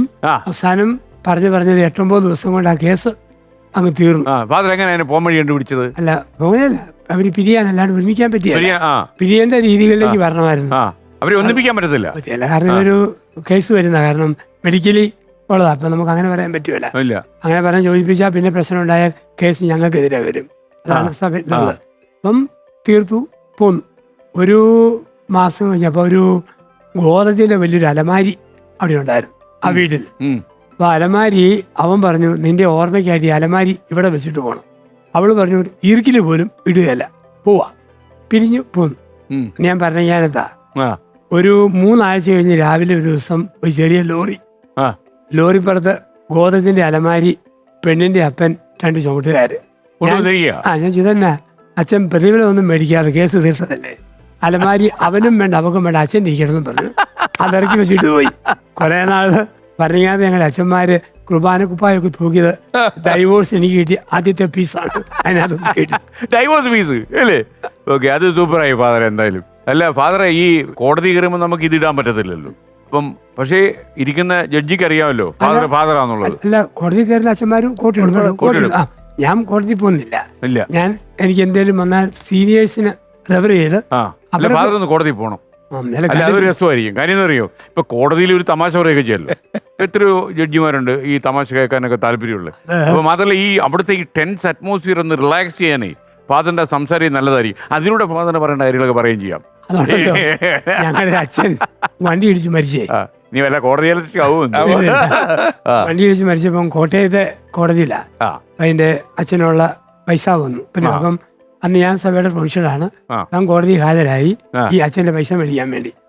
ഞാൻ കയറി നിന്നപ്പോഴത്തേക്ക് അഡ്വക്കേറ്റ്മാരെല്ലാം അവിടെ ഒരു ഒറ്റ ചിരി. അപ്പൊ അവിടെ വനിതാ ജഡ്ജിയാ എന്തോ ഫാദറിനെ കണ്ടപ്പം അഡ്വക്കേറ്റുമാരുടെ ആന്തോളനം കണ്ടോന്ന് ചോദിച്ചു. ആന്തോളനം എല്ലാരും അവിടെ ചിരിച്ചു. അല്ല, അത് എനിക്കൊന്ന് ഫാദറിന് അതൊരു ഭയങ്കര ഒരു പൊട്ടൻഷ്യൽ ആയിരിക്കും. പിന്നെ മാത്രമല്ല, ചില പ്രതികളെ ശിക്ഷ കിട്ടേണ്ടവന്മാർ കാണും. അപ്പൊ അവൻ അറിയാതെ വാദിച്ച് അവന് ശിക്ഷ വാങ്ങിച്ചു കൊടുക്കാൻ പറ്റില്ല. അവന്റെ വക്കീലായിട്ട് എന്തുകൊണ്ട് തന്നെ ചില സിനിമയിലെ കാണിക്കുന്നില്ലേ. അത് മാത്രമല്ല, ഫാദർ എവിടെയോ പറഞ്ഞൊരു കോമഡിന്ന് ഒരു സിനിമ ഉണ്ടായിട്ടുണ്ടല്ലോ, മുന്തിരി വള്ളികൾ തളർത്തപ്പോൾ. മുന്തിരി വള്ളികൾ തളർത്തപ്പോൾ അല്ലേ? അത് മോഹൻലാൽ നായകനായ സിനിമയല്ലേ? മോഹൻലാൽ നായകൻ, മീന ഇതിനെപ്പോലെ ഫാദർ എന്തോ പറഞ്ഞത് ഒരു സിനിമ ഉണ്ടാക്കാൻ വേണ്ടി. ഞാനിങ്ങനെ ധ്യാനപ്രസംഗത്തിൽ പറയുന്നത് ഒരു നിർമ്മാതാവിനും തിരക്കഥാകൃത്ത് തന്ന സിന്ധിരാജ അപ്പം ഇഷ്ടപ്പെട്ടു. അവരൊന്ന് ചോദിച്ചു, അച്ഛൻ സിനിമ ഈ ധ്യാനത്തിൽ പറയുന്ന ഒരു ചെറിയ സ്പാർക്ക് ഒരു സിനിമയായിട്ട് ഡെവലപ്പ് ചെയ്യാനായിട്ടുണ്ട്. അപ്പം അവർക്ക് അവരുടെ പ്ലാനുണ്ട്. അപ്പം എൻ്റെ വല്ലതും ആഡ് ചെയ്ത് തരാമെന്ന് ചോദിച്ചു. അപ്പം ഞാനിങ്ങനെ ധ്യാനങ്ങളിൽ പറയാറുണ്ട്, ഏതാണും കല്യാണം കഴിഞ്ഞ് 7 വർഷം കഴിയുമ്പം എത്ര നല്ലവരാണേലും വേറെ പെണ്ണുങ്ങൾ നടന്നു പോകുമ്പം കുറേ നേരം പുറകിൽ നിന്ന് നോക്കിക്കൊണ്ട് നിൽക്കുന്ന ഒരു സൈക്കോളജി ഉണ്ട് പല ആണുങ്ങൾക്കും. അതിനെ അതിന് മനഃശാസ്ത്രം പുസ്തകത്തിൽ വായിക്കുന്ന അതിന് മനഃശാസ്ത്രം വിളിക്കുന്നത് ആണുങ്ങളുടെ 7ാം വർഷത്തിലെ ചൊറിച്ചിൽ എന്നാണ് അതിന് വിളിക്കുന്ന വാക്ക്. അത് ഫാദർ കണ്ടുപിടിച്ചാണോ? അല്ല, അങ്ങനെ ഒരു പുസ്തകത്തിലുണ്ട്, സ്ക്രാച്ചിങ് പുരുഷന്മാർക്കുള്ള ചൊറിച്ചിലായി. അങ്ങനെ ഒരു സൈക്കോളജി അറിയപ്പെടുന്നത്. അത് നാഗസ്വാമിയുടെ പുസ്തകത്തിലൊക്കെ നമുക്ക് വായിക്കാനുണ്ട്. അപ്പം അങ്ങനെ വന്നു കഴിഞ്ഞപ്പോൾ ഇയാൾ വേറെ പെണ്ണുങ്ങളെ നോക്കിയപ്പം സ്വന്തം മോളുടെ വഴി അല്പം ടാക്കി വിട്ടു. അപ്പം ഇയാൾ തിരിച്ച് ഭാര്യയിലേക്ക് പോരാൻ നോക്കുക. അങ്ങനെ നോക്കുമ്പോൾ ഇവൻ എന്തെല്ലാം ചെയ്താൽ ഭാര്യയുടെ നഷ്ടപ്പെട്ട വിശ്വാസം വീണ്ടും കിട്ടും. അപ്പം ഞാൻ പറഞ്ഞു, അവളുടെ തുണി അലക്കി കൊടുക്കണം, അലക്കി തുണി വിരിച്ചു കൊടുക്കണം, പാത്രം മെഴുക്കി കൊടുക്കണം, കറി വളർത്തി കൊടുക്കണം, തറ തുടച്ചു കൊടുക്കണം. അവിടെ എന്നാ പറഞ്ഞാലും ഒന്നും മിണ്ടാതെ ചുമ്മാ നിൽക്കണം. ഞാൻ ഈ പറഞ്ഞത് സിന്ധിരാജ് വളരെ അദ്ദേഹത്തിന്റെ ഭാവനയിൽ മനോഹരമായ കഥയാക്കി. അത് മോഹൻലാൽ നന്നായിട്ട് അഭിനയിച്ച് മീന ഒപ്പം. മോഹൻലാലിന് അറിയാമോ ഇതിപ്പോ കാപ്പിപ്പൊടി അച്ഛന്റെ 101 ദിവസം മോഹൻലാലും എനിക്ക് മീനാക്കും എറണാകുളത്ത് അവാർഡ് തന്നായിരുന്നു. ബെസ്റ്റ് കഥാകൃത്ത്. അതെന്തായാലും സൂപ്പറായി. ഫാദർ ഇപ്പൊ ഇത് സംപ്രേഷണം ചെയ്ത് കഴിയുമ്പോ ഇപ്പൊ ഈ ഐഡിയ കിട്ടാനാണല്ലോ ഭയങ്കര പാട്. എന്തെങ്കിലും സാധനം കിട്ടിയാൽ മതി അവർക്ക്. മിക്കവാറും ഫാദറിന്റെ പള്ളിയിലോട്ട് വരും അവര്. സിനിമയിൽ നിന്ന് വിളിക്കും. അച്ഛനായിട്ട് അഭിനയിക്കാൻ പോയിട്ടുണ്ടോ എപ്പോഴെങ്കിലും? ചെറുതൊക്കെ ആയിട്ടുള്ള ഒത്തിരിയൊന്നുമില്ല, എന്നാലും പലപ്പോഴും ചോദിക്കും ഒരു അച്ഛൻ റോളിൽ അഭിനയിക്കാവെന്ന് ചോദിക്കാറുണ്ട്. പിന്നെ അങ്ങനെ എടുക്കാം. ഞാൻ ഈ വേഷത്തിൽ നിന്നുകൊണ്ട് പറ്റുന്ന കാര്യങ്ങൾ മാത്രമേ ചെയ്യുള്ളൂ. മറ്റൊരു വേഷം മാറി ഒന്നും ചെയ്യാല്ല. നമ്മൾ എന്തൊക്കെ പറഞ്ഞാലും കർത്താവിന് നടക്കാത്തൊന്നും നമ്മൾ ചെയ്യില്ല. അത് ഉറപ്പല്ലേ? അതിനൊരു സംശയമുണ്ടോ? ഇല്ല. അത് ഓക്കെ. ഫാദറെ, ഈ യാത്രക്കിടയിലേ ഫാദറിന് ഏറ്റവും പിന്നെ ഓർത്ത തമാശ തോന്നിയത്? നമ്മളൊരു ട്രെയിൻ യാത്ര വന്നൊരു സംഭവം ഞാൻ പ്രസംഗത്തിൽ എവിടെയാണ് ഈ കഥ നടക്കുന്നത്? ഞാൻ തിരുവനന്തപുരത്തേക്ക് പോകുമ്പോ നമ്മുടെ മലയാളികള് അപ്പൊ സ്വാഭാവികമായിട്ട് അടുത്തിരിക്കുന്ന ആൾക്കാരായിട്ട് നമ്മൾ സംസാരിക്കും. സംസാരപ്രിയനല്ലേ? അതെ, നമ്മുടെ അടുത്തിരുന്ന ആൾക്കാരൊക്കെ എന്റെ അടുത്തേക്ക് വരും, അല്ലെങ്കിൽ നമ്മളടുത്ത് സംസാരിക്കും. ഞാൻ പറഞ്ഞതേ, നമ്മുടെ ആക്ടിവിറ്റി എന്ന് പറയുന്നത് ഏറ്റവും കൂടുതൽ നമ്മൾ ഇപ്പൊ ശ്രീ കണ്ഠൻ നായർ, അതായത് കണ്ഠ എന്ന് തന്നെ ശ്രീ വെച്ച് ബഹുമാനിച്ചിട്ടുള്ള പേരാണ്. ഏത് ശ്രീകണ്ഠ, അത്ര സുന്ദരമായ കണ്ഠം. അപ്പോൾ നമ്മുടെ കണ്ഠമാണ് ഏറ്റവും പ്രധാനപ്പെട്ടത്. നമ്മുടെ അതൊരു മലയാള സാർ തിരുത്തിയായിരുന്നു. മലയാള സാർ തിരുത്തിയോ? ഞാൻ ഒരു ഡിഗ്രി ക്ലാസ്സിൽ ഇങ്ങനെ ഇരിക്കുമ്പോൾ നമ്മള് ബാക്ക് ബെഞ്ചർ ആസ് യൂഷ്വൽ ഇരുന്ന് വെള്ളം ഉണ്ടാക്കിക്കൊണ്ടിരുന്നു. ഒന്ന് എണീറ്റി കിടാന്ന് പറഞ്ഞു. ഞാൻ എണീറ്റ് നിന്നു. സാർ അത്യാവശ്യം മലയാളം വ്യാകരണം ആധികാരികമായിട്ട് അറിയാവുന്നതാ. എന്താ അതിൻ്റെ പേര്?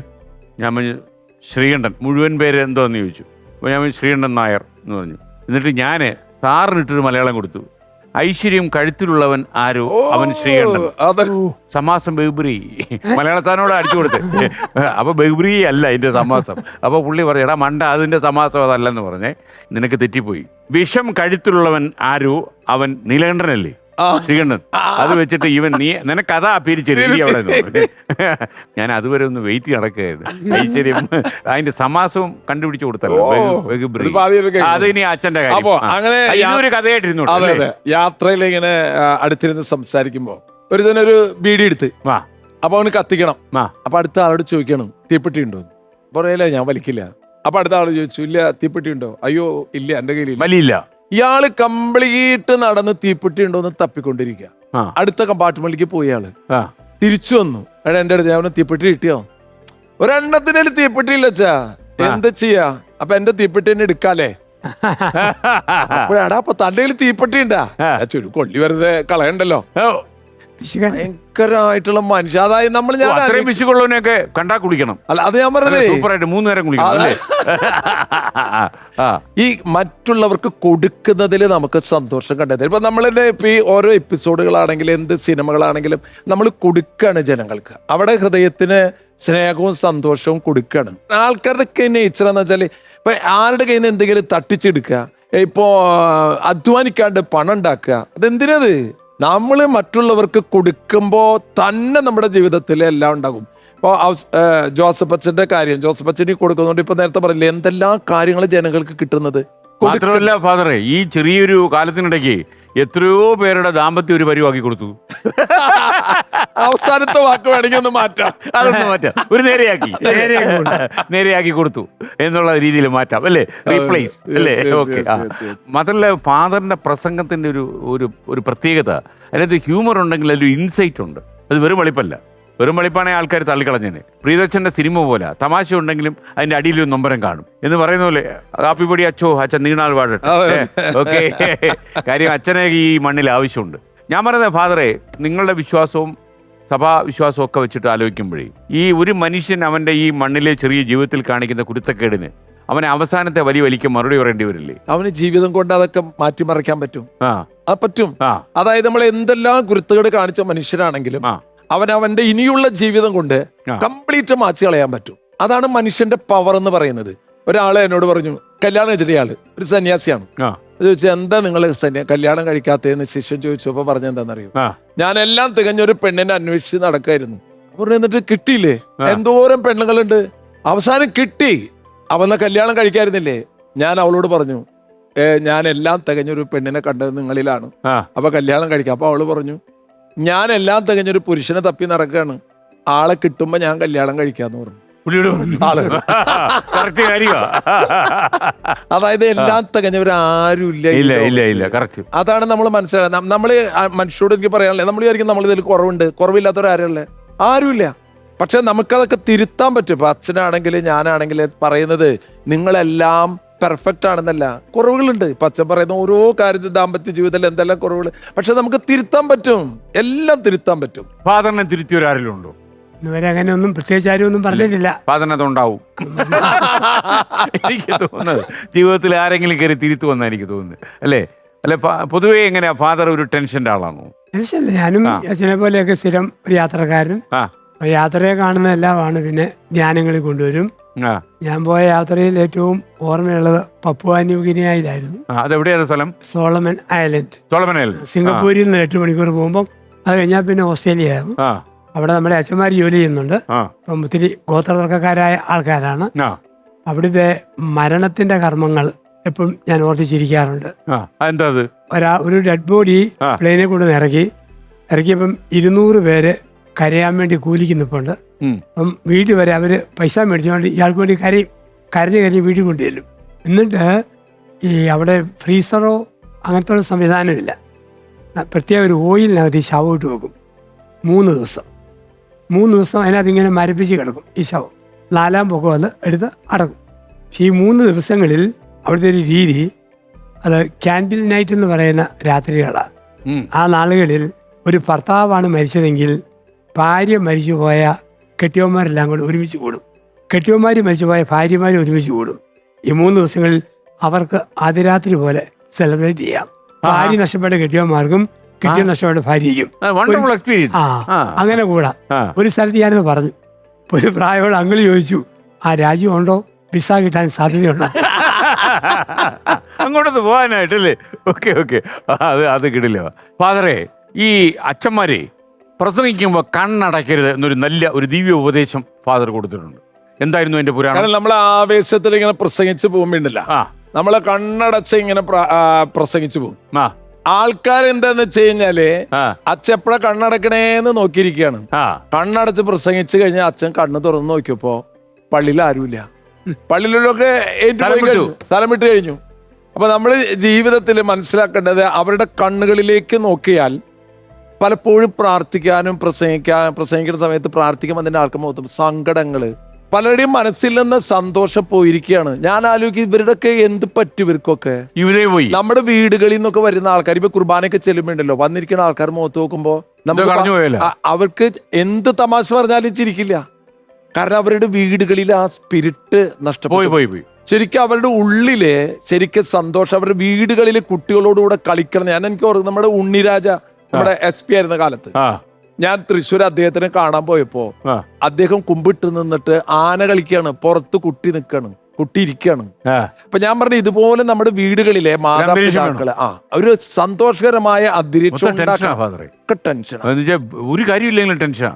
അതായത് ഈ അപ്പന്മാര് കുറെ തമാശ പറയണം വീട്ടില്. അവരുടെ സന്ധ്യാസമയത്ത് പണ്ട് കാലത്തേക്ക് കുടിയന്മാരുണ്ടായിരുന്നു, കുറെ തമാശകൾ പറയാനായിട്ടുള്ള ആൾക്കാർ, എന്തെങ്കിലുമൊക്കെ തമാശ പറഞ്ഞിരിക്കാം. പക്ഷെ ഇന്ന് നമ്മുടെ വീടുകളൊക്കെ ഭയങ്കര സീരിയസാ. പിന്നെ ലാംഗ്വേജ് ഒക്കെ അങ്ങ് ചെറുതായി പോയി. കുടിയന്മാരുണ്ടെങ്കിലേ എന്തോടീ എന്ന് പറഞ്ഞ് നീട്ടി വിളിക്കുമായിരുന്നു. അപ്പൊ ആ നീട്ടലും കുറുക്കലൊന്നുമില്ല. ഇപ്പൊ ഭാഷയ്ക്കൊക്കെ ചില സ്വഭാവമുണ്ട്. പിന്നെ ഫാദർ, എൻ്റെ ഒരു സംശയം, ഫാദർ സംസാരിക്കുന്നതും പ്രസംഗിക്കുന്നതും ഞാൻ നിരവധി തവണ കേട്ടിട്ടുണ്ട്. അപ്പോഴല്ലേ സാധാരണഗതിയിൽ ക്രിസ്ത്യൻ ഫാദർ എന്ന് പറഞ്ഞു കഴിഞ്ഞാൽ എല്ലാവരും പ്രാർത്ഥിക്കുവിൻ, എൻ്റെ വഴി നടക്കുവിൻ എന്ന് പറയുന്ന ഒരു ടോൺ ഇട്ട്, ഒരു മ്യൂസിക്കൽ ടോൺ ഇട്ടാണ് ആൾക്കാർ, മിമിക്രിക്കാർ മാത്രമല്ല മറ്റുള്ളവരും ധരിക്കുന്നത്. പക്ഷേ സിനിമകളിലൊക്കെ കുഞ്ഞാടുകളെ വരികയും പ്രാർത്ഥനയ്ക്ക് സമയമാകുന്നു എന്നിങ്ങനെ രീതിയിലാണ്. പക്ഷേ ഫാദർ ആ സ്റ്റൈലൊന്നും ഇല്ല, ആ വഴിയും പോയി. എന്നോട് പറയാം അച്ഛൻ എന്തിനാ അങ്ങനെ തൃശ്ശൂർ സ്റ്റൈല്. ഞാൻ പറഞ്ഞു ഫാദറിന്റെ സ്റ്റൈലുണ്ടല്ലോ തൃശ്ശൂര് പാലക്ക് കൊടുക്കണം. തേങ്ങയിടും തൃശ്ശൂർ സൂപ്പറാണ്. അത് ഞാൻ തൃശ്ശൂർക്കാരനല്ലേ, തൃശ്ശൂർക്കാരനാകുമ്പോ തൃശ്ശൂർക്കാരന്റെ സ്റ്റൈൽ തന്നെ സംസാരിക്കാൻ പറ്റില്ല. തൃശ്ശൂർ സൂപ്പറാ ഫാദറിന്റെ കാര്യം. ഇന്നസെന്റ് ചേട്ടൻ ലോക പ്രശസ്തനായത് ഈ തൃശ്ശൂർ കണ്ടാ. അപ്പൊ ഈ ഫാദർ യൂത്ത് ഫെസ്റ്റിവലുമായി ബന്ധപ്പെട്ടൊരു സംഭവം ഉണ്ടല്ലോ ഫാദറിന്റെ. സ്കൂൾ യൂത്ത് ഫെസ്റ്റിവലിന് ഒരു മത്സര ഐറ്റമാണ് ഇൻസ്ട്രുമെന്റ് മ്യൂസിക്.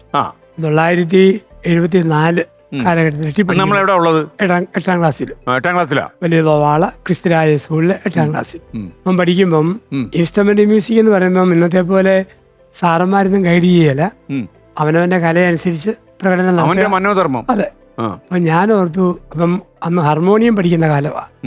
ഞാൻ ഓർത്തു ഹാർമോണിയം വായിച്ചുകൊണ്ട് നമ്മൾ പാടുന്നതായിരിക്കും ഇൻസ്ട്രുമെന്റ് മ്യൂസിക്. അപ്പൊ അങ്ങനെ ആരും പറഞ്ഞു തന്നില്ല. അപ്പം എന്റെ ടെസ്റ്റ് നമ്പർ വിളിച്ചു. ഒരുപാട് കുട്ടികളുള്ള സ്കൂൾ. അന്ന് സ്റ്റേജിൽ കയറി കട്ടൻ ഉയർന്നു. ഞാൻ ഹാർമോണിയം വായിച്ചുകൊണ്ട് ഞാൻ പാടി, സമയമാം രഥത്തിൽ ഞാൻ സ്വർഗയാത്ര ചെയ്യുന്നു. വായിക്കാൻ നല്ല എളുപ്പം. ഒരു സാറ് പറഞ്ഞു ഓക്കൻ കട്ടൻ താഴെ ഇടാൻ പറഞ്ഞു. പിള്ളേർ ഒറ്റ കൂച്ച. ഞാൻ ഹാർമോണിയം നോക്കി കരഞ്ഞുകൊണ്ട് ഇറങ്ങി പോന്നു. പിന്നെ 2-3 ദിവസം സ്കൂളിൽ പോയില്ല. കാരണം എഴുന്നേൽക്കുമ്പം ചെവിയിൽ ആദ്യം ഓക്കൻ കട്ടൻ താഴെ, പിന്നെ കൂവുന്ന ശബ്ദം പോലെ. അപ്പൊ എന്നെ പിള്ളേരും ഇന്നത്തെ കാലമല്ലേ. പിന്നെ ക്ലാസ്സിൽ പഠിപ്പിച്ച ഒരു കന്യാസ്ത്രീ അമ്മ ഉണ്ടായിരുന്നു.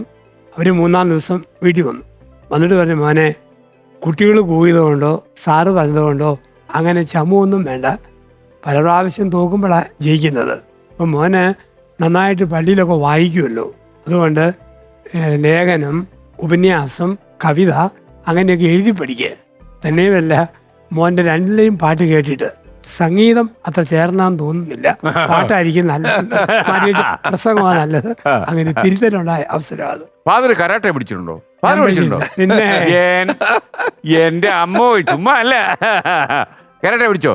ഷിറ്റോറിയു എന്റെ സ്റ്റൈൽ. നമ്മള് മംഗലം സെമിനാരിലെ പഠിക്കുന്ന കാലത്ത് മോസസ് അലക്കലക്കി കൊടുക്കണമെങ്കിൽ പറ്റൂ. അയ്യോ നമ്മള് പ്രതിരോധം അങ്ങോട്ട് അടിക്കില്ല. ഇങ്ങോട്ട് വന്നാ വിടുവോ? ഇല്ല, ഇങ്ങോട്ട് ആരും വരില്ല. ഞാൻ ഇൻ കേസ് ഒരുത്തരം തോന്നി നമുക്ക് തടയും. ഞാൻ ഷിറ്റോറിയു സ്റ്റൈലില് ബ്രൗൺ ബെൽറ്റാ. ബ്ലാക്ക് എടുക്കണമെങ്കിൽ നമ്മൾ ഫൈറ്റ് ചെയ്യണം. അപ്പൊ അത് വേണ്ടത്.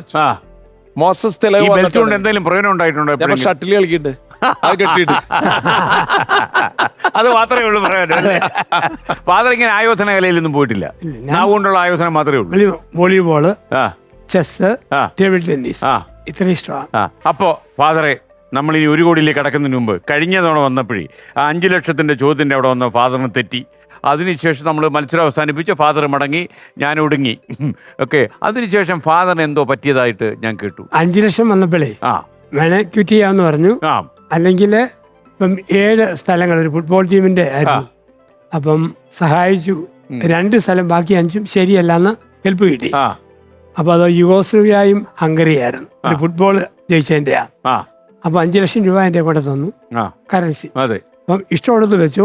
ആ വേണേ ഒരെണ്ണത്തിന് 1 രൂപ വെക്കാം, ആ. മറ്റേടത്ത് മുഴുവൻ വെക്കാം. എൻ്റെ ലക്ക് പോലെ ഇരിക്കും. ആ അല്ലെ പപ്പാതി അന്ന് വെക്കാവുന്നു. ആ നിയമം ഉണ്ടായിരുന്നു. ഉണ്ടായിരുന്നു. മണി ഷെയർ ചെയ്ത് അതെ, വെക്കും. അല്ലെ ഇപ്പൊ പപ്പാതി അതില്ല പരിപാടി. ഇല്ല, പപ്പാതി വെക്കാവുന്നു. ആ അപ്പൊ ഞാൻ എൻ്റെ ഒരു സാമർഥ്യം കാണിക്കാൻ വേണ്ടി ആ പണ്ട് സ്കൂളിൽ പഠിച്ച കാലത്ത് യുഗോസ്ലോവിയ വലിയൊരു ടീമായിരുന്നു. ആ ഞാൻ 3.5 ലക്ഷം രൂപ യുഗോസ്ലോവിയയിലും കൊണ്ടുവച്ചു. വെച്ചു, 1.5 ഹംഗറിയിലും വെച്ചു. ആ അപ്പൊ ഹംഗറിയാണ്. അപ്പൊ 1.5 കിട്ടി, 3.5 പോയി. ആ അപ്പൊ അത് കഴിഞ്ഞപ്പോഴത്തേക്ക് എൻ്റെ വീട്ടുകാർ ഒരു എളാമ ഒരുപാട് വഴക്ക്. എന്നാ പൊട്ടന 2.5 വെച്ചാൽ അത്രയും കിട്ടിയല്ലായിരുന്നു. ഇത് മുഴുവൻ കളഞ്ഞില്ലല്ലോ. നീ ഹംഗറി കൊണ്ടുവന്ന് 1.5 വെക്കേണ്ട കാര്യം ഉണ്ടായിരുന്നു അല്ലേ? ചീത്ത വിളിയും കണ്ണു കുഴപ്പിക്കലും മിച്ചം. ഇന്ന് നമുക്കത് വേണ്ട ഫാദറെ. ഇന്ന് പണം പകുത്തു വെക്കുന്ന പരിപാടിയില്ല. ഇല്ല. ഇന്ന് വളരെ എളുപ്പം. മാത്രമല്ല ഇന്നിപ്പോഴേ ഒറ്റ ചോദ്യം ഒറ്റ ഉത്തരം. GK ഒന്നുമല്ല. ഈ ലക്ഷങ്ങളിലേക്ക് കയറിയാലേ GKയുടെ പ്രശ്നമുള്ളൂ. അപ്പൊ നമുക്ക് മത്സരത്തിലേക്ക് കടന്നാലോ? ഓക്കെ. അപ്പോ ചെറമേലച്ഛനും അതുപോലെ തന്നെ കാപ്പിപ്പൊടി അച്ഛനും രണ്ടുപേരും തയ്യാറായിട്ടിരുന്നുള്ളൂ. നമ്മൾ മത്സരം ആരംഭിക്കുന്നു. കരാട്ടെ ഒക്കെ പണ്ട് പഠിച്ചല്ലേ? റെഡി?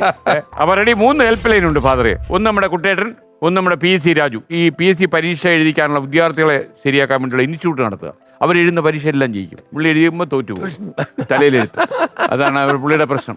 പിന്നെ ഒരു ഡോക്ടർ രസലയ കുമാറുണ്ട്. രസലയ കുമാർ പുള്ളി ഒരു എല്ലാത്തിലും ഒരു അലങ്കാരമുള്ള ആളാണ്. വരുമ്പോൾ ഫാദറിന് മനസ്സിലാവും. നേരിട്ട് ഇവിടെ വന്ന് പറഞ്ഞു തരും. അങ്ങനെ 3 ഹെൽപ്പ് ലൈൻ ഉണ്ട്. അപ്പൊ റെഡി? തുടങ്ങാമല്ലോ. അപ്പൊ നമ്മള് ആദ്യത്തെ ചോദ്യത്തിലേക്ക് ഞാൻ കിടക്കുന്നു. 10,000 രൂപയുടെ ചോദ്യമാണ്. First question, music. ഒരു ചോദ്യം ഒറ്റ ഉത്തരം. പശു തിന്നുന്ന കോൽ ഏതാണ്? ഓ ആ ആരാ പറയണ്ടേ? കുസൃതി ചോദ്യം. ആർക്ക് വേണം പറയാം. പറഞ്ഞോ, നിങ്ങൾ രണ്ടുപേരും ഒരു ടീമാണല്ലോ. വൈക്കോൽ. വൈക്കോലാണല്ലോ. യാ. ഉത്തരം ശരിയാണ്. 10,000 രൂപ കിട്ടി. അപ്പൊ രണ്ടുപേരും ഉള്ളിൽ 2 അച്ഛന്മാര് തമ്മിൽ ചില അഭിപ്രായ വ്യത്യാസം ഉണ്ടെങ്കിൽ ഇല്ല. ഇവിടെ ഒന്നിച്ചാ പോകും. Okay ready. ഇനി 20,000 രൂപയുടെ ചോദ്യമാണ്. 20,000. എല്ലാ കത്തുകളിലും കാണുന്ന ഏറ്റവും ചെറിയ വാക്ക് ഏതാണ്? എല്ലാ കത്തുകളിലും എല്ലാ കത്തുകളിലും കാണുന്ന ഏറ്റവും ചെറിയ വാക്ക്. എല്ലാ കത്തുകളിലും ലെറ്റേഴ്സ്. ലെറ്റേഴ്സ്. അതിലെ ഏറ്റവും ചെറിയ വാക്ക് ഒപ്പായിരിക്കും. അല്ലല്ല, ഒപ്പല്ല. നമ്മളിപ്പോ ഒരു കത്ത് പണ്ടൊക്കെ എഴുതുമ്പോൾ നമ്മൾ ആദ്യം ഒരു സംഭവം എഴുതുമല്ലോ. പ്രിയ. അതിനു മുമ്പ് എഴുതും. അപ്പൊ 20,000 രൂപ കിട്ടി. ഓക്കെ. അപ്പൊ നമ്മൾ ഇനി 2 ആണ് ശരി ഉത്തരം. 30,000 രൂപയുടെ ചോദ്യത്തിലേക്ക്. 30,000. ഫാദറെ തീർച്ചയായിട്ടും മറുപടി പറയേണ്ട ചോദ്യമാണ്. ബാർബർമാരുടെ ശത്രു എന്താണ്? ഒരു കുസൃതി ഉണ്ടല്ലേ? ബാർബർമാരുടെ ശത്രു കഷണ്ടി. ഒരു കഷണിത്തളുടെ വില 30,000. 30,000 രൂപ. നമ്മളിനി 40,000 രൂപയുടെ ചോദ്യത്തിലേക്ക് കടക്കുന്നു. 40,000. വക്കീലാണല്ലോ എന്തായാലും. വാദിക്കാനോ വിധി പറയാനോ സാധിക്കാത്ത കേസ് ഏതാണ്? വാദിക്കാനും പറ്റില്ല, വിധി പറയാനും പറ്റില്ല. ഷോക്കേസ് ആയിരിക്കോ? അത് ആയിരിക്കോ? ഷോക്കേസ് ആയിരിക്കോ? കേസല്ലേ? ഷോക്കേസ്. വാദിക്കാനോ വിധി പറയാനോ ഉത്തരമാണ്. ഫാദറെ കിടിലമായി. അമേരിക്ക പോയതിന്റെ ഗുണമല്ലോ. അപ്പൊ 40,000 കിട്ടി. ഫാദറെ ഒരുപാട് പൈസ കൈ കിട്ടിയാൽ സന്തോഷം കൂടുവോ? ഇല്ല. കൊടുക്കണേലേ സന്തോഷം. കൊടുക്കും തോറും ഏറിടും എന്നാണ് അല്ലേ? ഓക്കെ. അടുത്ത ചോദ്യം. 1.5 ലക്ഷം രൂപയുടെ ചോദ്യം. 50,000. ഏറ്റവും പണക്കാരനായ പഴം ഏതാണ്? കുസൃതി ചോദ്യമാണ് കേട്ടോ. കുസൃതി ചോദ്യം. ഏറ്റവും എന്റെ ഇംഗ്ലീഷ് വാക്കൊക്കെ ആലോചിച്ചാൽ കിട്ടും. ഏറ്റവും പണക്കാരനായ പഴം. ഇത് സംശയം ഉണ്ടെങ്കിൽ നമുക്ക് ഒരു ഹെൽപ്പ് ലൈൻ തേടുന്നുണ്ടും കുഴപ്പമില്ല. തെറ്റി പറയരുത്. 2 നാട്ടിൽ കൊള്ളാവുന്ന 2 അച്ഛന്മാര് വന്നിട്ട് തമാശയും പറഞ്ഞ് തെറ്റും പറയിച്ചു പോയെന്ന് പറയരുത്. നമുക്ക് വേണമെങ്കിൽ ഒരു ഇതെടുത്താലോ, ഒരു ഹെൽപ്പ് എടുക്കാം. നമുക്ക് മാത്രമല്ല, നമുക്ക് രസലയ കുമാർ റെഡിയായി നിൽക്കുക. കാണുകയും ചെയ്യല്ലോ. ഡോക്ടർ രസലയ കുമാർ വരിക. He is coming. വെൽക്കം. നമസ്കാരം. നമസ്കാരം. കുമാർ നമസ്കാരം. ഈശോ വിചാരിക്കും എപ്പോഴും സ്തുതിയായിരിക്കട്ടെ. സുഖങ്ങളൊക്കെ ആണല്ലോ അല്ലേ? സുഖങ്ങളൊക്കെ ആണല്ലേ? അപ്പൊ ഞാൻ എന്ത് സഹായമാണ് ചെയ്യേണ്ടത്? എന്ത് സഹായം ചെയ്യും? എന്ത് ചെയ്യും? എന്തരെണ്ണ പറയാൻ എന്തരെണ്ണ പറയുന്നത്? ഓക്കെ. അപ്പൊ കുമാർ ഇവിടെ ചോദ്യം ഇതാണ്. പറഞ്ഞു. ഞാൻ ചോദിച്ചു, രണ്ടച്ഛന്മാരോട് ചോദിച്ചു, ഏറ്റവും പണക്കാരനായ പഴം ഏതാണ്? ഇതൊരു കുസൃതി ചോദ്യമാണ്. നമ്മൾ ഒരിക്കലും ലോജിക്ക് വെച്ച് ചിന്തിക്കണം. ഇത് വളരെ പണ്ട് മുതൽ, അതായത് ബ്രിട്ടീഷുകാർ ഇന്ത്യയിൽ വന്ന കാലം തൊട്ട് വിദേശത്ത് നിന്ന് വന്ന ഒരു പഴമാണ്. ഇതിന്റെ ഇംഗ്ലീഷ് പദത്തിൽ കാശിന്റെ ഇംഗ്ലീഷ് വാക്ക് ചേരും. കശുവണ്ടി, ക്യാഷ് നട്ട്.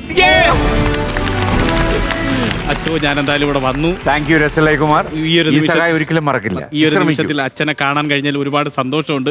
അച്ഛോ, എന്റെ ഭാര്യയ്ക്ക് ഒരു ഉപദേശം കൊടുക്കണം. എന്നെ ഭയങ്കര സംശയമാണ് അച്ഛോ. എന്ത് ഉപദേശമാണ് അവർക്ക് കൊടുക്കാൻ പറ്റുന്നത്? എന്തെങ്കിലും ഒരു ഉപദേശം എനിക്ക് തരണം അച്ഛോ. കുടുംബത്ത് കയറാൻ വയ്യ അച്ഛോ. എനിക്ക് എന്നെ ഒന്ന് സംശയം. ഞാൻ വലത്തോട്ട് തിരിഞ്ഞു. നമ്മുടെ കോൺട്രിബ്യൂഷൻ എന്താ ഇതിനകത്ത്? എന്റെ കോൺട്രിബ്യൂഷൻ ഞാൻ ഒരാളുമായി സംസാരിക്കുന്നു, സഹകരിക്കുന്നു ഒക്കെ പറഞ്ഞാണ് അച്ഛോ സംശയം. എന്തെങ്കിലും ഒരു നമ്മുടെ കോൺട്രിബ്യൂഷൻ ചോദിച്ചത്. അതായത് ഞാൻ ഒരു ക്ലിനിക്ക് നടത്തുന്നത് ബോസിന് അറിയാമല്ലോ. അറിയാം. അവിടെ ഒരു നഴ്സ് ഉള്ളത് ബോസിന് അറിയാമല്ലോ. ഞാൻ അവരോട് ഹോസ്പിറ്റൽ സംബന്ധമായും രോഗസംബന്ധമായും രോഗി സംബന്ധമായും സംസാരിക്കാം. അവിടെ കൊണ്ട് തീരും ബോസ്. പക്ഷേ ഭയങ്കര എന്തെങ്കിലും ഒരു ഉപദേശം എന്റെ ഭാര്യയ്ക്ക് കൊടുത്തേ പറ്റുള്ളൂ സാർ. എനിക്ക് സഹിക്കാൻ വയ്യ. എന്തെങ്കിലും ഒരു ചെറിയ ഉപദേശം എനിക്ക് തരണം. അതിപ്പോ നമ്മൾ ഇത്ര ഓർത്താ മതി. വിവാഹം കഴിച്ചാൽ ഭർത്താവ് പെടലിയും ഭാര്യ ശിരസുവാ. ഭർത്താവ് ശിരസും ഭാര്യ പെടലി കിട്ടു കൊടുക്കരുത്. അപ്പൊ അങ്ങനെ വന്നു കഴിഞ്ഞാൽ പിന്നെ ഒന്നേ ഉള്ളൂ, പെടലി തിരിയുന്ന പോലെ തലയ്ക്ക് അനങ്ങാൻ പറ്റുള്ളൂ. All the best. നമുക്കതേ പറയാൻ പറ്റും. എന്തായാലും ഇപ്പൊ എനിക്ക് മനസ്സിലായി ഫാദർ എന്തുകൊണ്ടാണ് കല്യാണം കഴിക്കാത്തത്. ഒരുപാട് റെഡി. ഫാദറെ, ഒരു അടുത്ത ജന്മത്തിൽ കല്യാണം കഴിക്കേണ്ട ഒരു അവസ്ഥ വരുന്നു. അന്ന് അടുത്ത ജന്മത്തിൽ അച്ഛനല്ല, ഒരു കോട്ടയത്ത് ഒരു തട്ടുകടയാണ്. അങ്ങനെ ആവാമല്ലോ, നമുക്ക് ജന്മം എങ്ങനെയൊക്കെ കൊണ്ട് അവതരിക്കാമല്ലോ. അച്ഛൻ്റെ ഒരു തീരുമാനം എങ്ങനെയായിരിക്കും? ഞങ്ങൾ ഒരുമിച്ച് തട്ടുകട നടത്തും, ഓംലെറ്റും ദോശയൊക്കെ വിറ്റങ്ങ് ജീവിക്കും. ഇത് വൈറലാവും. അടുത്ത ജന്മത്തിൽ തട്ടുകടക്കാരനായി ഓംലെറ്റ് വിറ്റ് ജീവിക്കുന്ന കാപ്പിപ്പൊടി അച്ഛൻ. Cotton and coat. സൂപ്പറാവും അല്ലേ? ഓക്കെ. അപ്പൊ 1,00,000 രൂപ കിട്ടിയല്ലോ, അതിന്റെ ഒരു സന്തോഷമാവും. നമുക്ക് ഇനി 60,000-ലേക്ക് 60,000. രണ്ടച്ഛന്മാർ റെഡി ആയിക്കോളൂ. ഓക്കെ. ക്വസ്റ്റ്യൻ. ഫാദറിന്റെ തൊഴിലുമായി ബന്ധപ്പെട്ടൊരു കാര്യമാണ്. ന്യായം നടക്കേണ്ടടുത്ത് അന്യായം ബോധിപ്പിക്കുന്നത് ആരാണ്? കുസൃതിയാണ്. കുസൃതി ന്യായം ഉണ്ട് അതിനകത്ത്. ന്യായമുണ്ട്. കുസൃതിയിലും ഒരു ന്യായമുണ്ട്. ന്യായം നടക്കേണ്ട സ്ഥലത്താണ് അന്യായം ബോധിപ്പിക്കുന്നത്. അതെ, അത് കോടതിയിൽ നമ്മൾ കൊടുക്കുന്ന ഒരു പരാതിയാണ്. അന്യായം ബോധിപ്പിക്കുക എന്നുള്ളതാണ്. അപ്പൊ അത് ആരാണ് ചെയ്യുന്നതാണ്? വക്കീലാണ് കോടതി പറയുന്നത്. അഭിഭാഷകൻ. ഓക്കെ, വക്കീലന്മാരാണ് അല്ലേ പറയുന്നത്? അതെ. പക്ഷെ എനിക്ക് ഈ നീതിന്യായ കോടതിയിൽ അന്യായം ബോധിപ്പിക്കുന്നത് ശരിയാണോ ഫാദറെ? എന്നുള്ളൊരു ചോദ്യം അത്. അതിന്റെ ഒരു കാരണമേ, ഏറ്റവും കൂടുതൽ അന്യായം നടക്കുന്ന അവിടെയാണ് തമാശ പറയാറുണ്ട്. കാരണം 70 വയസ്സുള്ള അങ്കിളിനെ കോടതി ശിക്ഷിച്ചതിന്റെ കാരണം കോളേജിൽ പോയി പെമ്പിള്ളാരെ കമന്റ് അടിച്ച് പൂവാലമ്പണിക്കാണ്. അപ്പം കോടതി പറഞ്ഞു 60 വയസ്സ് വരെ മനസ്സിലാക്കാം, സപ്തതിയിലും കമന്റ് അടിച്ചത് മോശം. ഇയാൾ പറഞ്ഞു, മാനപ്പെട്ട കോടതി തെറ്റിദ്ധരിക്കരുത്, കമന്റ് അടിച്ചത് 30-ാം വയസ്സിലാണ്, ശിക്ഷ വന്നപ്പോൾ വയസ്സ് 70. ഇത്രയും കാലം നിൽക്കുമ്പോൾ അന്യായമാണ്. അതാണ് അന്യായ കോടതി. അതാ. ഓക്കെ, നമുക്കിനി അടുത്ത ചോദ്യത്തിലേക്ക്. Question please. ഫാദറെ, ആകാശത്തൂടെ തേരോടുന്നു, എന്നാൽ തേരാളി ഭൂമിയിൽ നിൽക്കുന്നു. എന്താണത്? കളത്തിരുത്തൊക്കെ പോയാൽ കാണാം. അല്ല, സൂര്യൻ ആകാശത്തൂടെ തേരിടുന്നത്, എന്നാൽ ഭൂമിയിൽ നിൽക്കുന്നു.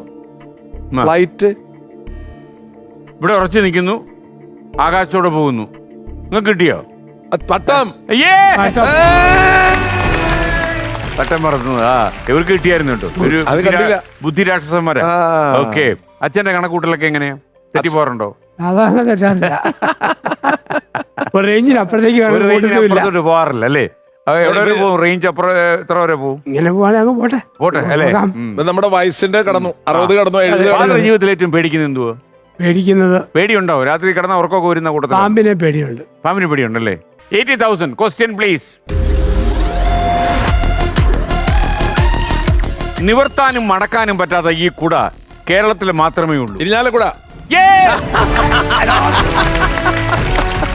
ഞാൻ വിചാരിച്ചു ഫാദർ കുറച്ച് ഇരിങ്ങാലക്കുട അടുത്തല്ലേ ഫാദറിന്റെ വീട്. കുട്ടേട്ട എന്തോ ചോദിച്ചോട്ടോ. കുട്ടേട്ട അങ്ങ് സംശയ റോബോട്ട് ആയോണ്ടേ കാണുന്നതെല്ലാം അത്ഭുതം. പറയൂ കുട്ടേട്ടാ.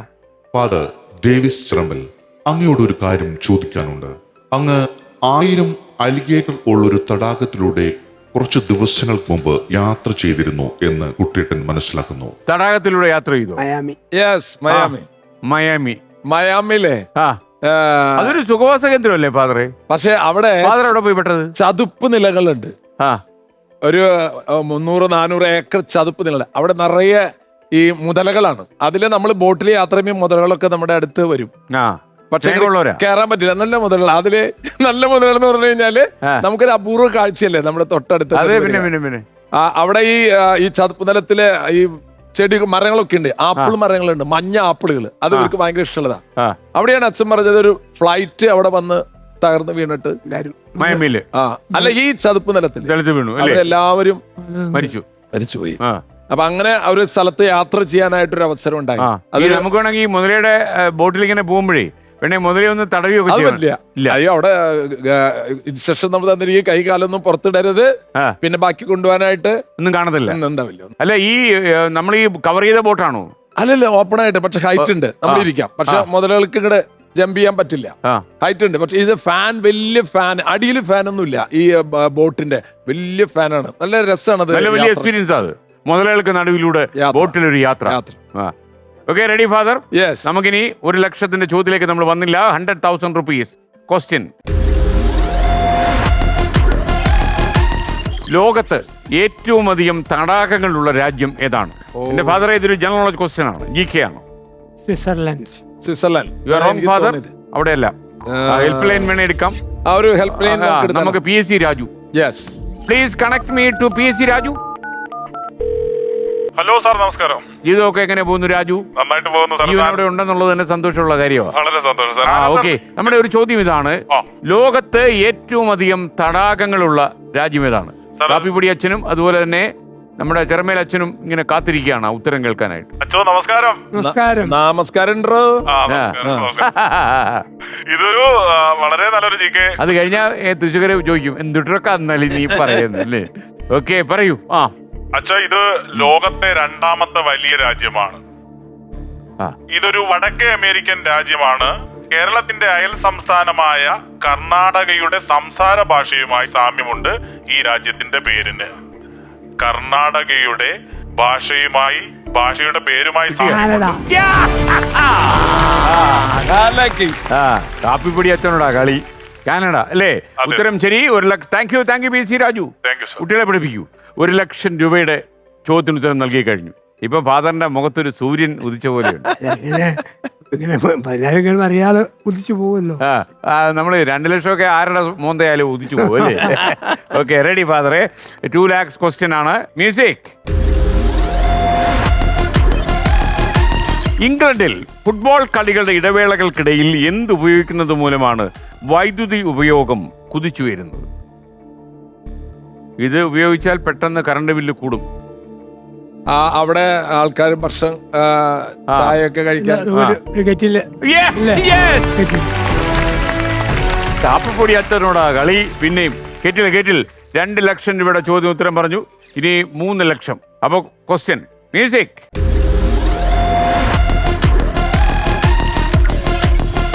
നാല് തവണ അമേരിക്കൻ പ്രസിഡന്റായ ഏക വ്യക്തി ആരാണ്? Abraham Lincoln. തെറ്റിക്കരുത് ഫാദറെ.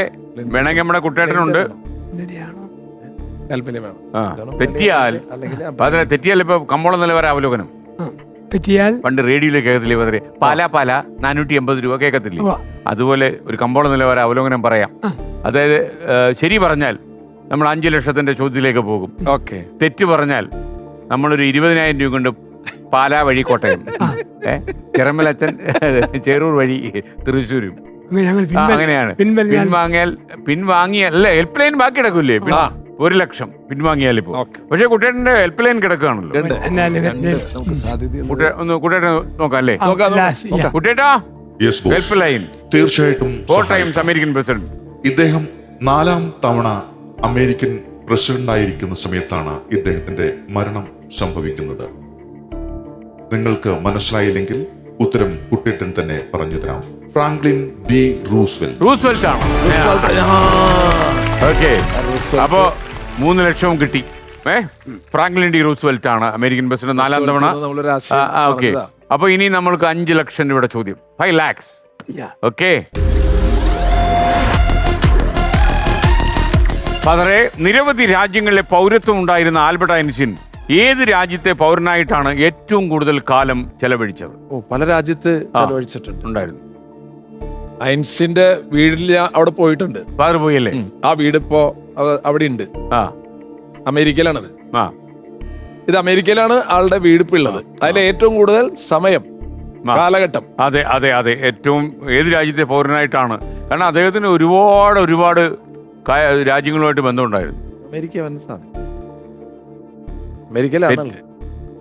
കമ്പോള നിലവര അവലോകനം ഒന്നുകൂടെ നടത്താം. അതായത് ഓപ്ഷൻസ് ഒന്നുമില്ല, 3 പേരുടെയും പരിപാടി കഴിഞ്ഞു. ഇനി തെറ്റിയാലുള്ള ഒരു കുഴപ്പം 30,000 ഉണ്ട്. പാല വഴി കോട്ടയത്തേക്ക് പോകുന്ന പ്രൈവറ്റ് ബസ് ഈ ബസ് സ്റ്റാൻഡിന്റെ കിഴക്ക് ഭാഗത്ത് പാർക്ക് ചെയ്യുന്നു. വണ്ടി സ്റ്റാൻഡ് അല്ലേ? വിട്ടാല് നിങ്ങൾക്ക് 1.5 ലക്ഷം രൂപ കൈ കിട്ടും. 2 അച്ഛന്മാർ കൂടെ ഈ പൈസ ജനോപകാരപ്രദമായ എന്തെങ്കിലും കാര്യത്തിൽ ഉപയോഗിക്കാം. ഇതില് അമേരിക്കയാണ് ആളുടെ വീടുള്ളത്. ഇത് നമുക്ക് അല്ലേ വിജയകരമായ ഒരു പിന്മാറ്റത്തിലേക്ക് വെക്കണോ? അത് വേണ്ട. ഒരു പ്രാവശ്യം അങ്ങനെ വെച്ചിട്ടുണ്ട്. അല്ല, അത് കഴിഞ്ഞാണ് അച്ഛന് കഥയുണ്ടായത്. അച്ഛൻ പൈസ ഇതിനകത്ത് വെച്ചു, യുഗോസ്ലോവിയ കൊണ്ടുവച്ചു അല്ലേ? പിൻവാങ്ങാം, പക്ഷേ ഏതാ നമുക്ക് അറിയാലോ. അതറിയാം. അപ്പൊ ചെറുമലച്ഛനും അതുപോലെ കാപ്പിപ്പൊടി അച്ഛനും വിജയ സമേതം പിൻവാങ്ങുന്നു. ഓക്കെ, ഇനി ഉത്തരം സ്വിറ്റ്സർലൻഡ്. ഓ, വന്നതാ. 54 കൊല്ലം അവിടുത്തെ പൗരനായിരുന്നു. 36 വർഷം ജർമ്മനി, അമേരിക്കയിൽ 3-ാമത് 15 വർഷം അവിടെ ഉണ്ടായിരുന്നു. അപ്പോൾ ഈ ഒരുപാട് പ്രശ്നബാധിതരായിട്ടുള്ള ആളുകൾ താമസിക്കുന്ന ഒരു ഏരിയയാണല്ലോ കേരളം. അപ്പം അവരോട് എന്താ ഫാദർ പറയുക? നമ്മുടെ ജീവിതം ഒരു നല്ല റോഡിലൂടെയുള്ള യാത്രയാണ്. ഇടയ്ക്കിടയ്ക്ക് ബമ്പുണ്ടാവും. ബമ്പ് കണ്ട് തളരാതെ ആ ബമ്പ് ചവിട്ടി കടന്നു പോവുക. അവിടെ ഒരു ചവിട്ടി ചവിട്ടണം. അതെ, വഴിയിൽ കല്ല് കടന്നാൽ അത് ബ്ലോക്ക് ചെയ്യുന്ന കല്ലായിട്ടും കാണാം, അതിജീവിച്ച് പോകാവുന്ന ഒരു കല്ലായിട്ടും കാണാം. തടസ്സങ്ങളും വേദനയൊക്കെ വരുമ്പോൾ അങ്ങനെ കണ്ട് ശക്തി സംഭരിച്ച് മുമ്പോട്ട് പോകണം. തളരരുത്, പിടിച്ചു നിൽക്കണം, അതിജീവിക്കണം. മോഡേൺ ലാംഗ്വേജ് പറഞ്ഞു. അതെ, അതിജീവനം. ചെറുമലച്ഛൻ, നമ്മൾ യഥാർത്ഥത്തില് ഈ അവയവദാനം എന്ന് പറയുന്ന സംഭവം ഒരുപാട് ആൾക്കാർക്ക് തെറ്റിദ്ധാരണയുള്ളൊരു കാര്യമാണ് ഇപ്പോഴും. മാത്രമല്ല ഫാദർ കെട്ടി കൊടുത്ത ആളാണ്. ഇപ്പം ആൾക്കാർ പറയുന്നത് വെച്ചാൽ മനുഷ്യ ശരീരത്തിൽ നമുക്കൊരു ഇൻഫെക്ഷൻ ഇല്ലാതിരിക്കുമ്പോൾ നമ്മൾ ഈ അവയവമൊക്കെ ശസ്ത്രക്രിയ ചെയ്ത് മാറ്റി എന്തിനാണ് ഇൻഫെക്ഷൻ പിടിപ്പിക്കുന്നതൊക്കെ ചോദിക്കുന്ന ആൾക്കാരുണ്ട്. ഇത് സ്വന്തം ജീവിതത്തിൽ അനുഭവിച്ച ആളാണ് ഫാദർ. നമുക്ക് നമ്മുടെ ജീവിതത്തിലെ ഒരു മനുഷ്യന് അവയവൊന്നും കൊടുക്കണ്ട, എന്തെങ്കിലും ഒന്ന് കൊടുക്ക്. ഈ കൊടുക്കുക എന്ന് പറയുന്നത് തന്നെ നമുക്ക് സന്തോഷം നൽകുന്ന 2 വികാരങ്ങളാണ് മെയിനായിട്ട് നമ്മുടെ ജീവിതത്തിൽ. ഒന്ന് സന്തോഷവും, 2 സങ്കടവും. ആ സന്തോഷം വരുമ്പോ നമ്മൾ ചിരിക്കും. ഇതാണല്ലോ ചിരി എന്ന് പറയുന്നത്. ഇതൊരു ചിരിയുടെ സംഘമാണ് ഇവിടെ. അപ്പൊ ചിരിക്കുക, പുഞ്ചിരിക്കുക. ഒരു പുഞ്ചിരി അപരന്റെ മുഖത്ത് നമുക്ക് പകരാൻ സാധിച്ചാൽ പെർഫെക്റ്റായി നമ്മുടെ ജീവിതം. ഇനി സങ്കടം, ഒരു തുള്ളി കണ്ണുനീർ അപരന് വേണ്ടി വീഴ്ത്തിയാൽ അതും നമുക്ക് ജീവിത വിജയമാണ്. അപ്പൊ കരഞ്ഞാലും വിജയം, ചിരിച്ചാലും വിജയം. എന്നാ പിന്നെ ചിരിച്ചൂടെ? അത് എന്തോ ഒരു പാട്ടാണ്. അപ്പൊ അതുകൊണ്ട് നമ്മുടെ ജീവിതത്തില് മറ്റുള്ളവർക്ക് വേണ്ടി കരഞ്ഞോളൂ. ഇപ്പോ വയനാടിന് വേണ്ടി എത്ര പേര് കരഞ്ഞു. പക്ഷെ ആ കരച്ചിലുകളെല്ലാം നമ്മുടെ സമൂഹത്തിൽ വലിയ മാറ്റം വരുത്തി. അപ്പൊ നമുക്ക് മറ്റുള്ളവർക്ക് വേണ്ടി കരയാൻ സാധിച്ചാൽ അത് വിജയമാണ്. ഇന്ന് ഞാൻ ഈ 24 ഇരിക്കുമ്പോഴേ ഒരു ലേഡി, അവരെ കുഞ്ഞിന് സുഖമില്ല, അവരോട് അപ്രതീക്ഷിതമായിട്ട് പറയാതെ കയറി വന്നു. അപ്പോൾ അവരോട് നമ്മൾ ഈ കോർപ്പറേറ്റീവ്സ് ഒന്നും പറഞ്ഞിട്ട് കാര്യമില്ലല്ലോ, അവർക്കതൊന്നും ബാധകമല്ല. അവർ കയറി വന്ന് എന്നോട് പറഞ്ഞു അവർക്ക് ജീവിക്കാൻ മാർഗ്ഗമില്ല. അപ്പോൾ നമ്മൾ അവരെക്കുറിച്ച് ഒരു സ്റ്റോറിയൊക്കെ ടെലികാസ്റ്റ് ചെയ്ത് അവർക്ക് കുറച്ച് പൈസയൊക്കെ ആൾക്കാർ അയച്ചു കൊടുത്തു. പക്ഷേ അവർക്ക് ഒരു മാസം 40,000 രൂപ കുഞ്ഞിന് ചികിത്സിക്കാൻ വേണം. അപ്പോൾ ഞാൻ പറഞ്ഞു ഞാനൊന്ന് നോക്കട്ടെ. അപ്പോൾ ഞാൻ സംശയത്തിൽ നോക്കട്ടെ എന്ന് പറഞ്ഞുകൊണ്ട് അടുത്ത സംഭാഷണം വന്നു. സാറ് കൂടി എന്നെ കൈവിടിഞ്ഞാൽ ആത്മഹത്യ ചെയ്യുന്ന മാത്രമേ എനിക്ക് വഴിയുള്ളൂ എന്ന് പറഞ്ഞു. അവരെ കൊല്ലാൻ വിടാൻ പറ്റൂ? നമ്മളൊരു അനന്തരം നടത്തിയിലൂടെ നടത്തി ഒരുപാട് പേരെ നമ്മൾ സഹായിക്കാൻ ശ്രമിച്ചു. മാത്രമല്ല അത് എന്തായാലും അവരെ നമ്മൾ സഹായിക്കാൻ തീരുമാനിച്ചു. ഒരാളെ നമുക്ക് ആ ശരിയെന്ന് പറഞ്ഞ് വിടാൻ നോക്കൂ. അപ്പൊ അതാണ് ഫാദറെ കാലം. ആ വ്യക്തി ചിരിച്ച് നമ്മുടെ മുമ്പിൽ വരുമ്പോ പിന്നെ ഒന്നും നമുക്ക് വേണ്ട. അത്രേ ഉള്ളൂ. മറ്റുള്ളവരുടെ മുമ്പില് അവരുടെ മുഖത്തൊരു പുഞ്ചിരി വിരിയിക്കാൻ. അപ്പോൾ നമുക്ക് പറയാനുള്ള ഇത്രയേ ഉള്ളൂ. രണ്ടച്ഛന്മാരും സന്തോഷമായിട്ട് സമൂഹത്തിൽ പുഞ്ചിരി വിരിയിക്കുക. നിങ്ങൾ സംസാരിച്ചുകൊണ്ടേയിരിക്കുക. നിങ്ങളുടെ സംസാരം ഒരുപാട് പേർക്ക് ആശ്വാസമാണ്. ഇത് തൃശ്ശൂർ, ഇത് കോട്ടയം. എന്നതാടാ പോയി എന്ന് ചോദിക്കുന്ന കോട്ടയം, എന്തൊട്ടാ നിന്റെ അടുത്ത് പറഞ്ഞ് എന്ന് പറയുന്ന തൃശ്ശൂരും നല്ല അടിച്ച് പൊളിക്കുക. ഓക്കെ ഫാദറെ, താങ്ക് യു. അപ്പൊ നമ്മൾ ചെക്കിലേക്ക് കിടക്കുന്നു. ഓക്കെ, നേരത്തെ തന്നൊരു സാധനം കയ്യിലിരിപ്പുണ്ട് അല്ലേ ഫാദറെ? പിന്നെ വരൂ ഫാദറെ, നമുക്ക് സന്തോഷമായിട്ട് രണ്ട് ഫാദർമാരൂടെ ഇതങ്ങോട്ട് വാങ്ങിച്ചു കഴിഞ്ഞാൽ സന്തോഷമായി. ഓക്കെ, താങ്ക് യു ഫാദറെ. സന്ധിക്കും വരെ വണക്കം. വണക്കം. എല്ലാം നന്നായിട്ട് പോട്ടെ. എല്ലാം നന്നായി ഫാദറെ. ഇതുവഴി പോയാൽ പാലയ്ക്കും എത്താം, തൃശ്ശൂരിനും എത്താം. ഓക്കെ.